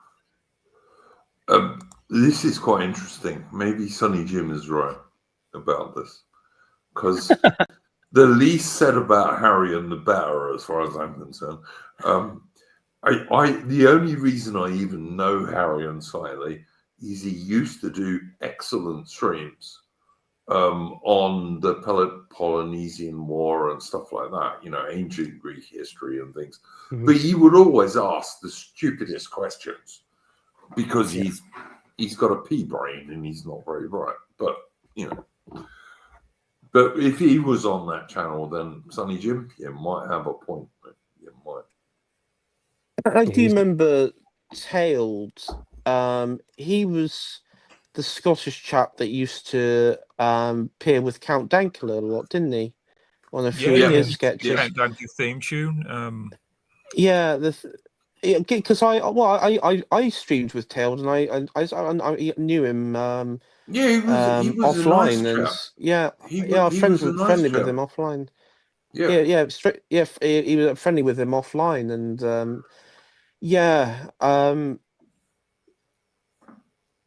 So so he nuked his channel, did he? Yeah. If you type in his channel, you'll find a video of him explaining why he nuked his channel and why there'll be no more videos. That's the only video you'll find. That's a shame, Mercian, because he was a good chap. I thought he was like one of us, if you know what I mean. I will say that he was very much on the free speech stuff. Maybe the whole more like the hardcoreness of it all was a bit too much. I don't know, but when I used to talk to him, he was very much on this was like at the peak of like anti-feminism, anti-wokeness, free speech stuff. That was kind of like we were all on the same page with that. So maybe I tell you what, AI. I remember when I started streaming, and this was a long time ago now. I mean, this is episode 246 of this stream, and we never have a 13th episode, by the way, because I'm superstitious. But anyway, when I started streaming, I was very anti third position, and I've kind of changed a bit in that. I'm not third position. I'm absolutely not, and I know everyone on this stream, and Mitch, if he was still here, would confirm I'm not third position, but I'm not as anti third position as I used to be. merely because the other side have just gone further and further in making nonsense, you know. I'd like to think I haven't changed all that much. It's just I'll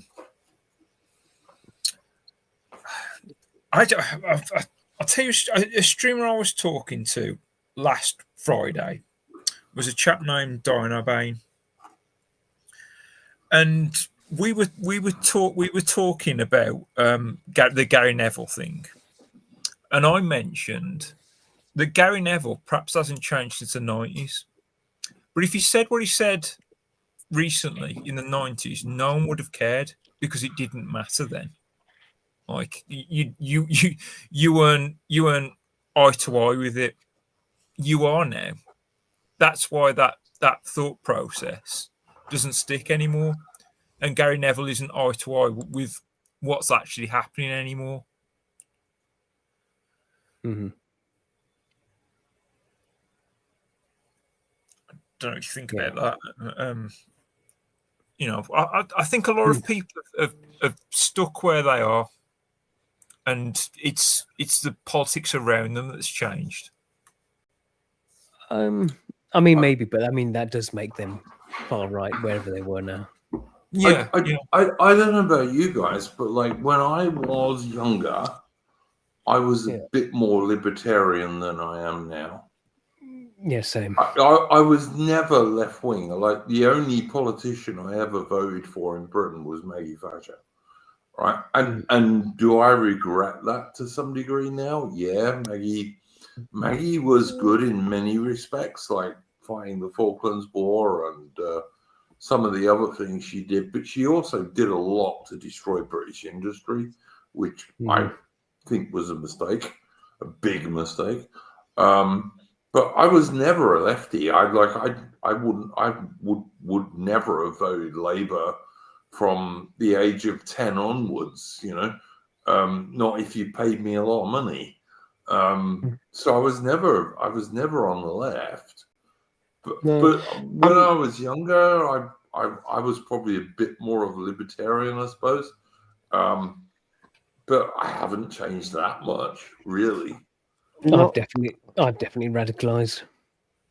Yeah, I've got a bit more radical, but not hugely, if you know what I mean. When I left the British Army in 1985-ish, I moved to South Africa and I joined the SADF. So, like, you know, I haven't moved that far to the right, to be honest. Well, here's the thing. I keep thinking about if I was, say, the greatest generation or silent generation, and I died by the end of the 20th century, the chances are that they didn't change their political decisions all that much. I think things have changed that radically over the past 30, 40 years that I feel like I've stood still and the world around me has changed. Well, that was the feeling of Major General Richard Hilton and a lot of those people who joined the League of Empire Loyalists that would then merge into the National Front. And there were there was that lot of feeling where people were like, hold on a second, like we were a nation that was proud, and now we're teaching the sort of young up and coming boomer generation that the sort of Marxian vision of Britain as like this evil colonial society. Like, how did this and that's why a lot of people joined. There was a lot of people. One thing that is quite interesting, actually, you look at the National Front, is in the sort of liberal canon, it's knuckle dragging hooligans, but actually it was made up of these highly intellectual figures who joined originally, right back along. Even this is something that's come up again, the only this was from Bowden, one of his lectures, but he claims, and I've done a bit of asking about, and it seems that I know Aaron Hook doesn't agree with that this happens. I do not know, but I've been trying to find if there's any other person knows. But if that Tolkien actually joined the National Front for a year before quitting in the early 70s, shortly before he passed. Now, whether that happened or not, I don't know, but that's something that seems to come back around, especially with a recent debate on his political views. It wouldn't surprise me though, because that he knew people that like C.K. Chesterton and people like that who did join up. So Tolkien was a British patriot, so it's entirely possible, certainly. yeah, I mean, it's not the only figure the only thing that online that sort of discredits that is some left-wing journal, academic journal, that basically says, who oh, would be desperate to do that just well, because. do you know what their claim is, Andrew? They said, oh, because he was an old man by the late 60s, he was basically too senile to eat. That's Bollocks. basically their argument. It's like he was still doing interviews in the 70s. He was still doing interviews. I think like a year up before he passed away. Like The guy who wrote Lord of the Rings and who did his brilliant review of Beowulf, there's no way that guy was like not intellectually awake when in his old age. Absolute nonsense. yeah, no, it's absolutely nonsense. But I mean, for me, when I first started doing the streaming stuff, I was a member of the Conservative Party. I'm no longer a member of the Conservative You Party. were AI Shire Tory for a long time, AI. I know you were. Yeah, I was a member. I was a member of the Conservative Party. I mean, I left probably. I think it was around like the time of lockdown and BLM and all that sort of stuff. I mean, that was when I sort of jumped the ship of that, and I had enough of them. That's about 4 years ago or so. Yeah. Yeah, 4 years ago. But the thing is, my views haven't really changed overall. I mean, it's probably a bit more refined now. I was never a Thatcherite. I never really cared for like the econ stuff because, as we saw during like the furlough scheme and stuff, it didn't really matter. Like political or If you can ideological print things around the AI, if you can print money and your money is not backed by gold, and you can just print yeah. money, they can just keep printing money. I mean, that's Yeah. the true story.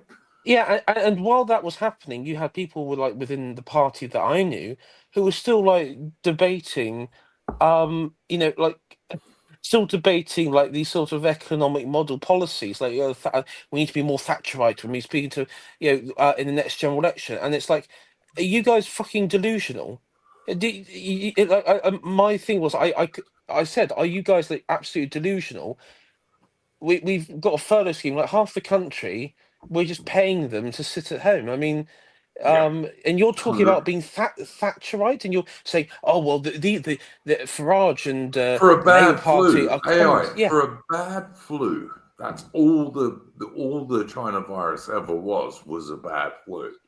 it was a bad flu, and they said about like Corbyn. I mean, at the time, Corbyn was a dangerous communist, and it was like he basically.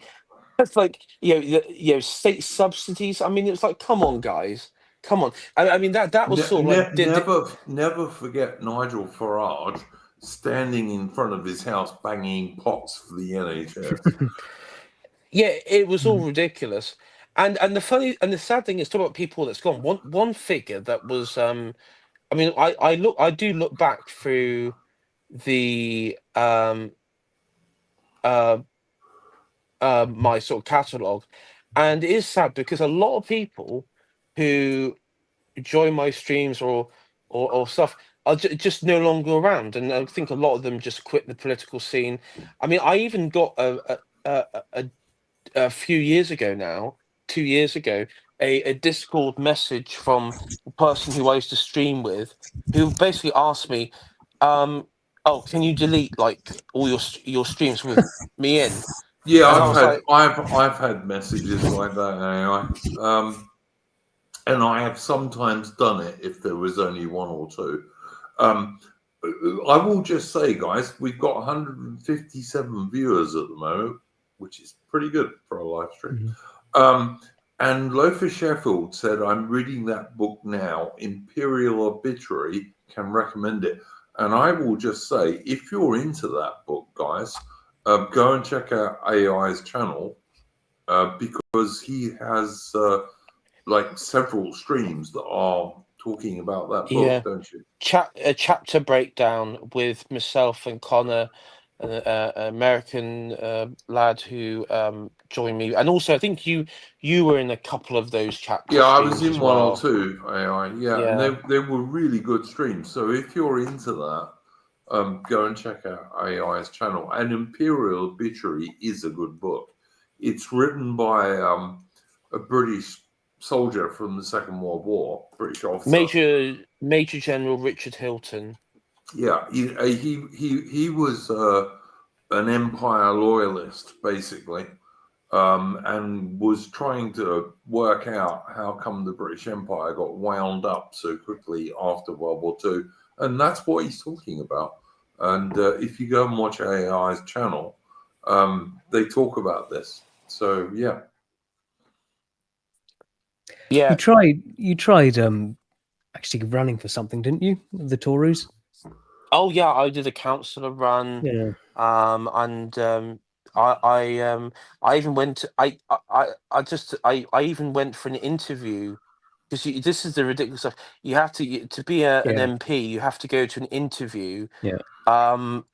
Before you actually get like it was an interview to be on a pool of potential candidates for constituency, and then you'd have to put forward like a certain sum to remain on that pool, and that was I mean that's how you get like a random black Tory MP in like a very white area of England. That's how Or it happens. how they parachute women into anywhere they want. Yeah.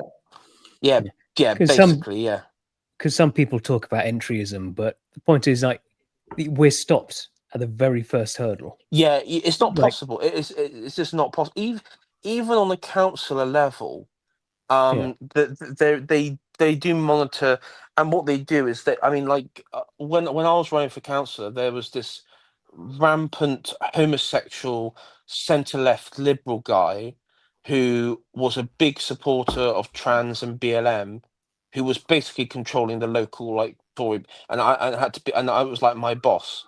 I mean, he wasn't my boss because that was again it was that time I sort of quit, and you know, so it's not the entryism stuff was not possible.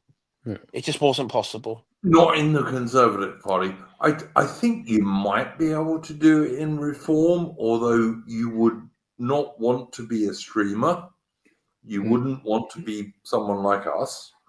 But if you are sensible with Reform and you were not a streamer and you kept your power levels low and didn't say too much, you might get away with it in Reform, maybe. I do reckon they're going to be upping their sort of their checks of everyone. Oh, mate, look, they're already using hope not hate. How do you go higher than that? I mean, you know, but like I said, you'd have to keep your levels of knowledge very, very secret. And you couldn't be one of us. There's no chance of any of us becoming a Reform MP because we stream. And you know that's what that's the price you pay.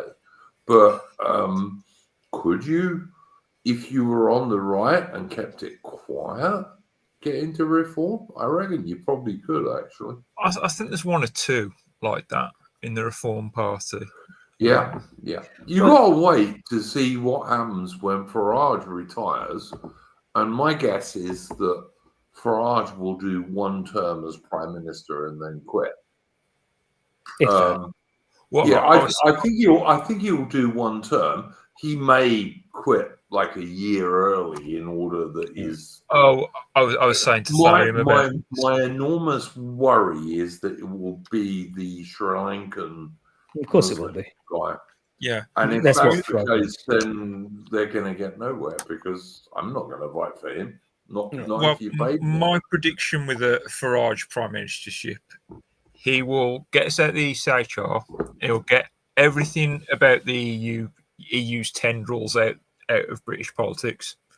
and then he'll declare victory and retire. If he also deports all the illegal economic migrants, fine. Yeah, but that'll be okay. his aspiration is only 600,000. That's his aspiration. So It's like more like 2 million at Yeah, least. But exactly. yeah, all right. Yeah.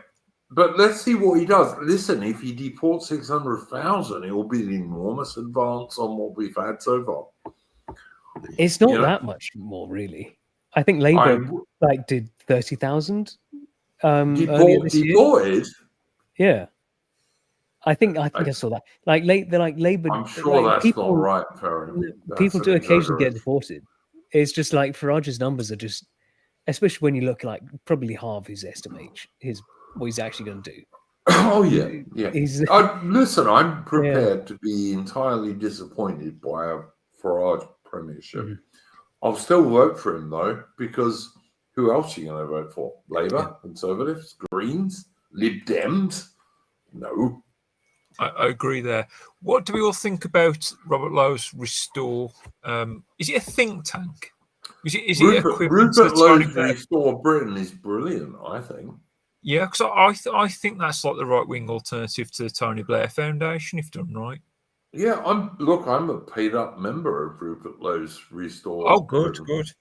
What I was going to yeah. suggest earlier when we were talking about the grooming gangs, and I forgot to mention it. I hope Restore has put together some policies, like the Tony Blair Foundation, but like, oh, this situation's happening. They are doing we have that ready-made as far policies. as I know. Yeah, they are doing that. I think they are doing that's what I was that. hoping. That's what I was hoping. There are some good people in Restore Britain, and people like Morgoth have said that they think Restore Britain is a good thing. So yeah, like I said, I paid my £10 and joined up. Unfortunately, I think Nigel is so petty, he will never accept anything from them. But Nigel's, I think that's what we were just saying, Ferry. Nigel's not going to be around forever. No. Nigel really, I think, wanted to retire 5 years ago. Yeah. In fact, I think he wanted to retire after Brexit. But the thing is, Brexit wasn't done because Alexander, in air quotes, Johnson conned it and didn't do it. So Brexit's still not been done. And as Mercian was just saying, even if Farage comes in and does actually do a proper Brexit, including leaving the EHCR, the European Court of Human Rights bollocks that Britain shouldn't have anything to do with, and if he deports even 600,000 illegal economic migrants, it's a big start. And whoever follows him might be able to do better. My worry is that it will be the Sri Lankan Muslim who is the other guy in reform. Well, he's the one who's actually running reform, not Nigel. He needs to go back to Sri Lanka. I would deport him absolutely 100%. I mean, I think my view of all the just the dozens of Tories they keep bringing in, this is basically just to prop up Nigel and Yusuf, because they know they can count on these weak, spineless little creatures to defend them against the more bring in wet Tories. Absolutely, I agree. Totally agree. I don't know. AI, what do you think, mate? I know you're going to be on the right of all of us, but you go for it. Well, as I say,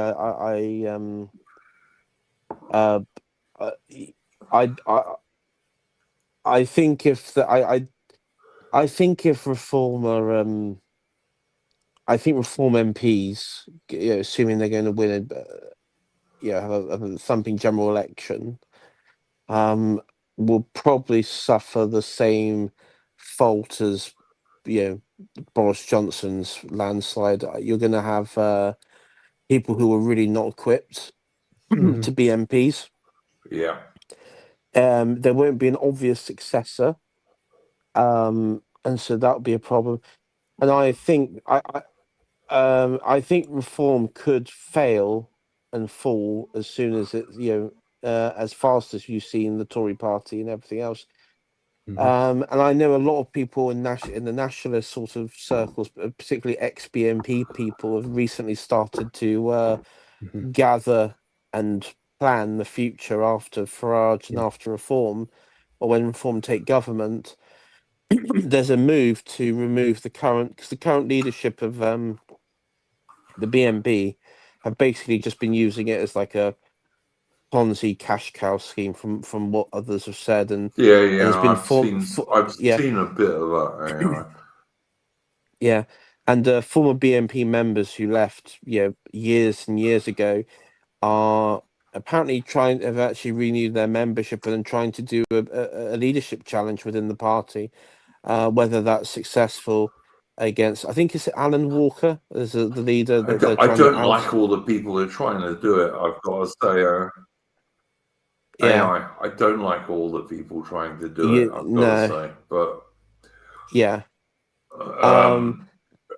listen, my view on this is this: we must destroy the so-called conservative, in air quotes, Labour unify, because unless we destroy that, nothing will ever change.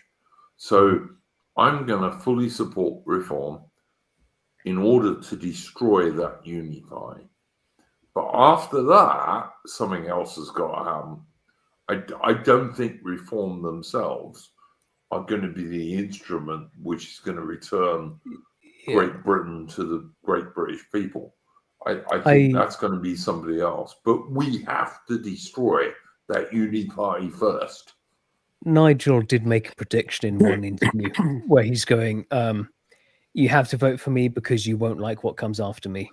And I was just thinking, I think I would like that actually, Nigel.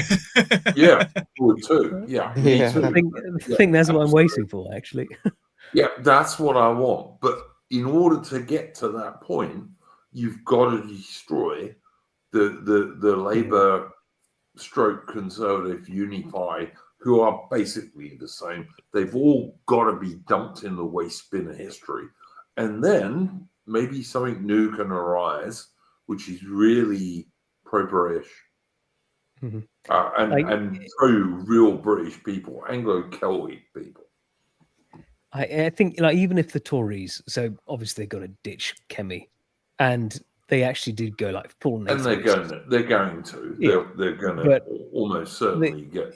I think even if they did go full nativist in their rhetoric, I just have trouble believing that. I wouldn't trust them as far as I could throw them with the left finger of my little hand, Farium. Yeah. The whole lot of them. How far I could throw them with the left little finger of my left hand is as far as I trust the Conservative Party. Yeah. They're dead to me. The Labour Party have never been alive to me anyway. So yeah, I'm going to vote reform the next election, almost certainly. But I'm not expecting much from reform except destroying the two main parties. That's all I want. Destroy them, and then we have a chance for something else. It's Farage is not the destination; it's the journey. I mean, I have got a problem though. It looks like in my constituency that the reform candidate is an Indian. Oh no! So. Yeah. Well, AI, do you have like a UKIP guy, or there are several other tiny little British nationalist parties you could vote for? Won't do you any good, but you could vote for them.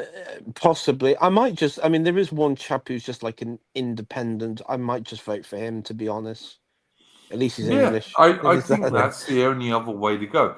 All I would say to people is, if you're right of centre, you cannot vote Conservative, Labour, Lib Dems, or Greens. Like, I'd sooner you vote Communist rather than any of those guys. As to it be stands, honest. my area is very likely to go reform anyway. So I'm with AI. I'm just going to vote for whoever is the most radical nut job. That's basically Yep. what I'm going to do. Yeah, there's much to be said for that. No. Like I said, just don't vote Conservative, Labour, Lib Dems, or Greens. Don't vote for any of those cunts. Let's go. I have your position, Iron Duke. I don't think much of the Reform Party, but I do see them as a journey, not a destination. So, Yep. as while that's the case, they can have my vote until something better comes along.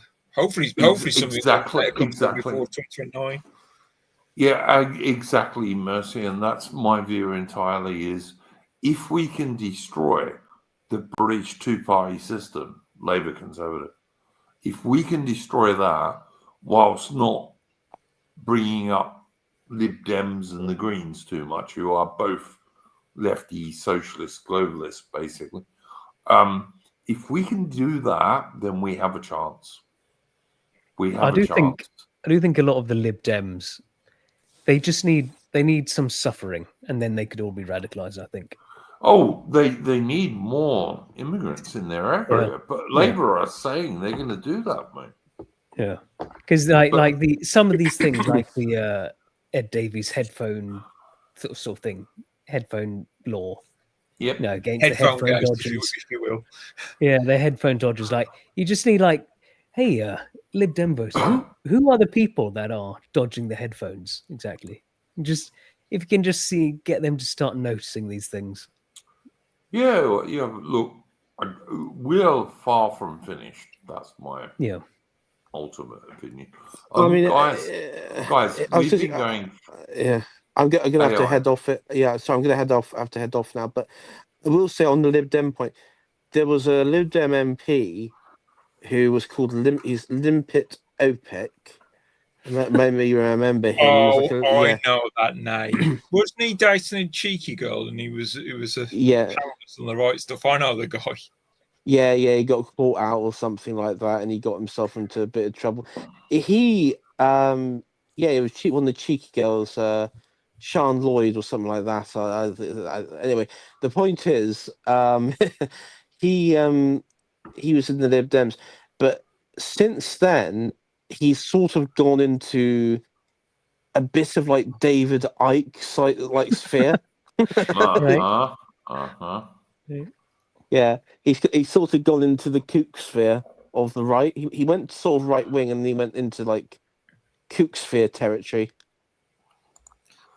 I tell you, when it comes to the Lib Dems, it wouldn't take a lot of a push, believe it or not. For kook sphere, I agree. I think he was on the Delling poll show as well.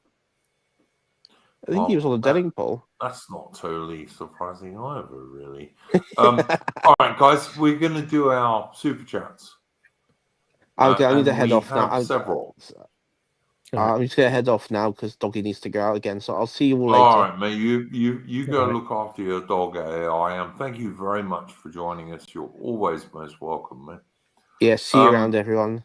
Yeah, go well, AI. Okay, we're going to do our super chats.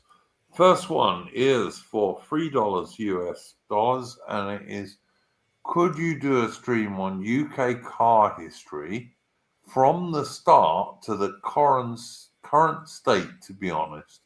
And that is from Sheev Publicringe. I'm going to pass this straight away across to Mercian. Could we do a stream on that, Mercian? Yeah.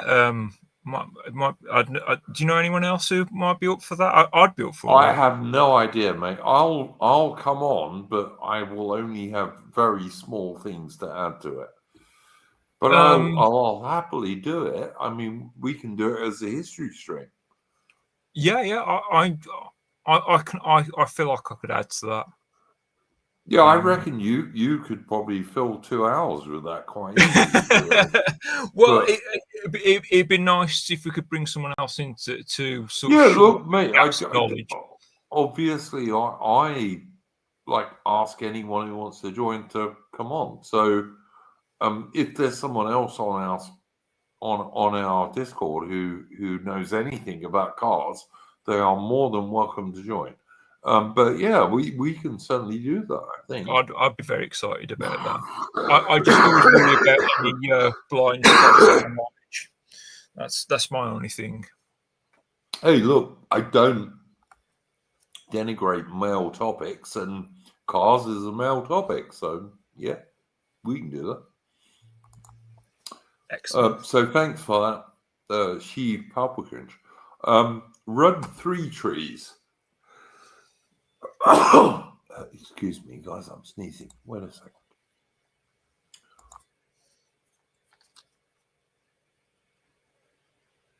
Key Buckley says to get Jeremy Clarkson on. I would love to see Jeremy Clarkson try and figure out streaming. Do you know what? He wouldn't take much of a push either, would he? Yeah. Perhaps a bit too big for this stream. Guys, if you can get Jeremy Clarkson on, go for it. I'd happily have Jeremy Clarkson on the stream. But anyway, Run 3 trees for beg your pardon, for $15 US. Says, evening lads, missed most of it being a murder mystery dinner. Logged in, and AI is talking about Stalinistic purges of our political class. Good stuff. Johnson dragged off in irons. Yeah, Red Free Trees, I would kind of agree with all of that. I don't know what you chaps have to say about it, but I would have no objection to dragging Alexander Johnson off in irons. No, it should be. Yeah, if you put me in charge of this stuff, no mercy would be shown. Yeah, I'm pretty much the same. Mercy, and anything to say about that, mate? Nothing of much to add to that, I'm afraid. All right. And then finally, we have Garen, who is a regular supporter of the channel. And thank you very much, Garen. Your support is much appreciated. Gives us $5 US, and he just says hello. And Garen supports this channel most weeks. So thank you, Garen. Basically, the little bit of money we make from this goes into paying for our StreamYard's unlimited streaming and our streaming on X. So it just goes straight back to the channel, basically. But I don't know. Any final thoughts from you, Mercian, or you, Farian? I got one more thing I'm going to bring up. Oh, far away. All right, my final thing I'm going to bring up is the British Army is now telling British Army officers, and also British Army NCOs, that any private club that they belong to, this is like a private gentleman's type club. I'm not talking about a strip joint or anything like that. They are telling them that if they belong to a private club that they spend their own money on and they only visit in their own off-duty time, that if it's not LGBTQ friendly or woman friendly or diverse friendly, they should leave. That's what the British Army is now just sent out to its officers and NCOs. And I'm sorry, that's not the Army's business. If I'm a British Army officer or NCO and I want to spend my own money and my own free time when I'm not on duty going to a private club, it's not the British Army's job to say whether it's diverse enough. That's just bullshit. The Army's job is to kill people for Britain. That's the only job the Army has. Nothing else, really. Nope. And I'm just sick of this shit. I'm sick of it. And it just shows that not only the British government, obviously under two-tier care, but the British Civil Service and the Ministry of Defence and the officers, the very senior officers in charge of the British Army, and it's the same is true, sadly, of the Royal Navy and the Royal Air Force. All of these people need to be sacked. They're not pro-British, they're anti-British, and they are trying to destroy our country. And this latest thing, like, it's not the British Army's job to tell British Army officers or NCOs or privates what they can do in their free time.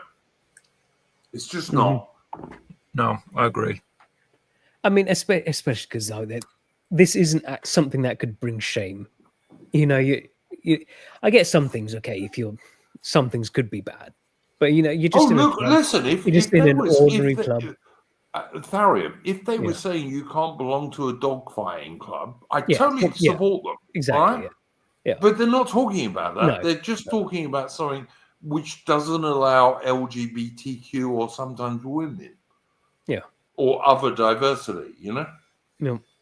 And that's got nothing to do with the British Army. It's hurting nobody. Yeah.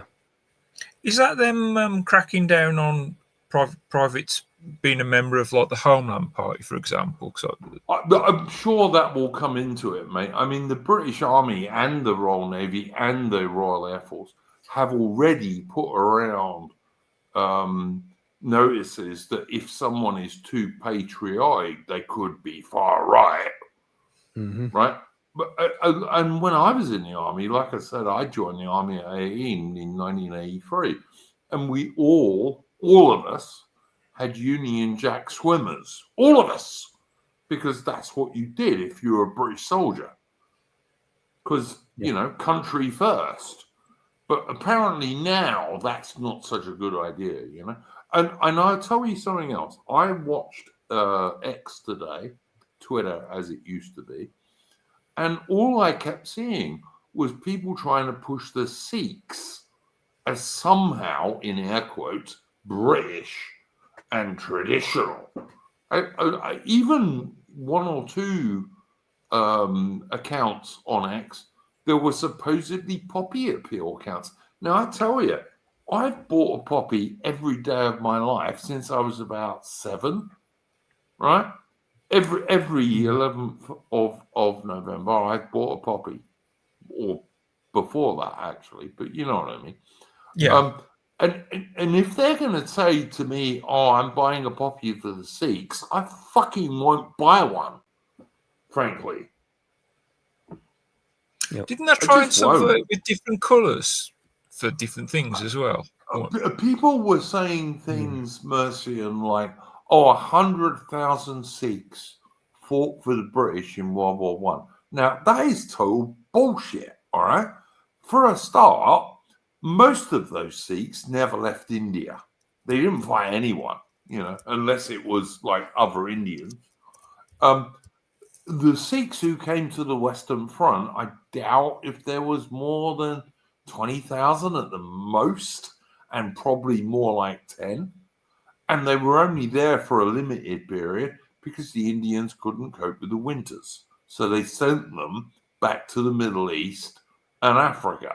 Like, there were a number of Sikh soldiers, as well as far more British soldiers in places like Palestine and also places like Germany, East Africa. There were loads of Sikhs there, but there were more British troops. There were also more Australians and more South Africans as well. But of course, none of those guys even get a mention. Oh, it's about the Sikhs, you know. And it's the same thing in World War II. People will say in World War II, oh, the biggest volunteer army in world history was the British Indian Army in World War II. That's entirely true. It was. But the vast majority of those soldiers, the overwhelmingly vast majority of them, only defended India against the Japanese. Alongside quite a lot of British soldiers too, who did most of the hardest fighting, by the way. So I did just do a Google search for different coloured poppies. There are 4. There's the red poppy, the purple poppy, white poppy, and black poppy. Would Well, you like to know what all you those only buy stand the for? red one, guys. You only Right, buy well, the red one. I'll tell you what they all are. So the red poppy, the most famous symbol representing remembrance and hope for those who have died at war. Then the purple poppy stands for honours the animals, such as horses and dogs that have been victims of war. Fair enough, I suppose. Fair enough. Yeah, fair enough. White poppy, that symbolises a symbol of peace and the commitment to remembering all the victims of war, including both service members and civilians. I'd argue that kind of covers what the red poppy does. Mm-hmm. And then finally, the black poppy represents contributions and sacrifices of Black, African, Caribbean, and Indigenous communities in war. No So surprise. I might buy a purple one, but apart from that, the red one's the only one I would buy. Yeah, the purple one's not a bad show. Yeah, listen, loads of poor horses and mules and dogs have been killed in war, and you know it's not their fucking war, whatever. So, and the white poppy's not entirely bad, but it kind of covers what the red poppy does, in my opinion. 100%. I'd only buy the red one, basically, mate. But I was disappointed today because I was seeing people on X who are supposedly supporting the poppy appeal, going on about Sikhs and nothing about like white Anglo-Celtic British soldiers who were the vast majority of the British Army. To say nothing of our brothers in Canada, Australia, New Zealand, and South Africa. It's tragic. But yeah, that's my view on that stuff. Guys, any final points? No, I think I'm done. Oh, in Brazil, do you see the favelas cleared out? That was fun. Yeah, to see. I saw that they're trying to do that. Yeah, and I did. Apparently, see that was trying to do the police there. They did it without telling Lula and the government at all. A very corrupt government. The police just went and killed them all, which I'm all for. And so the government weren't happy with that though, because they're obviously corrupt and communist. Yeah, probably paid by the drag barons as well. But yeah. Yep. I've got no problem with it personally. Yeah. Anything, Mercy? Nothing that wouldn't result in another 3 hour stream. So, yeah. All right, but we will do a stream on the British car industry because I think that might be quite interesting, actually.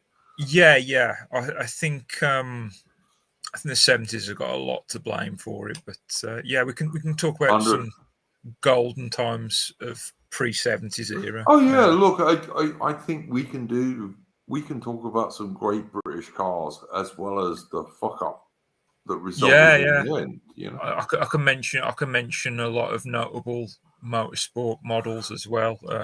I'll give you a tip, Mercy, and if you want to do this properly, and I can't do it, all right, because I'm completely tech ignorant. But when Aaron Hook used to be a regular on here, and he's looking after his own channel at the moment, which is fine. He used to make all these illustrations up into a PDF file, and then he could just upload them and switch from one to another. So if you want to look at, like, that's the thing to do if you want to produce loads of pictures of cars. Just make sure you include Jaguars and Land Rovers. Anyway.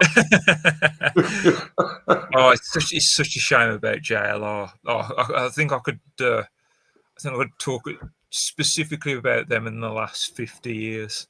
It's such a tragedy. Well, yeah, we'll do a stream on that. That would be cool, all right. All right, guys.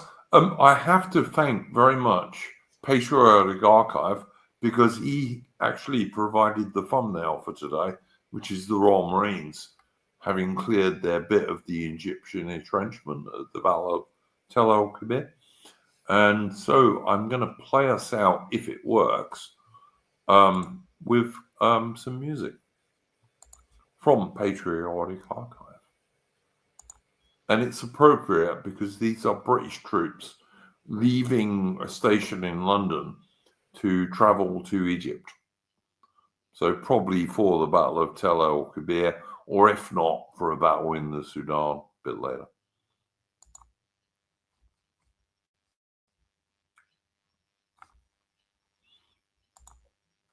Let's see if we get this come up.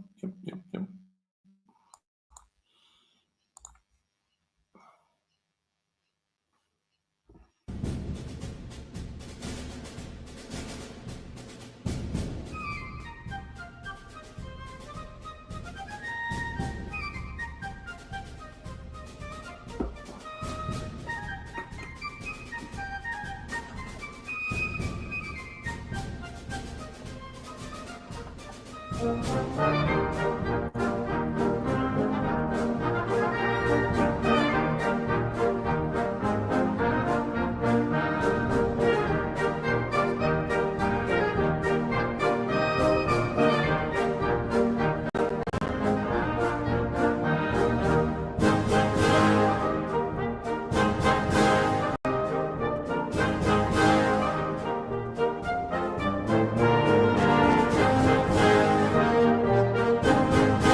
And I love that photo. I love that painting because it's like Victoria Station or something like this. And you can see their officers and soldiers, and they're saying goodbye to their doors. And there are crying girls in the background and loyal dogs. And they're all sad because their men are going off to war. Although, with hindsight, we can tell them they won a great victory at Tel El Kebir in 1882, and eventually in the Sudan as well. Thank you very, very much to my guests this evening, Mitch, AI, Tharium, and also Mercian. We will be back on Wednesday with a history stream, which I think is going to be about the British and Old Commonwealth armies. That's to say, the British Army, the Canadians, the Anzacs, and also there's some Africans in the 100 Days campaign that finally defeated the German army in the West in 1918. So we're going to do that stream, which I think will be quite interesting. So do come and join us for that one. In the meantime, please like the stream, guys. It does help. Doesn't cost anything. Takes you a second. And we'll see you on Wednesday. And in the meantime, don't let the bastards grind you down.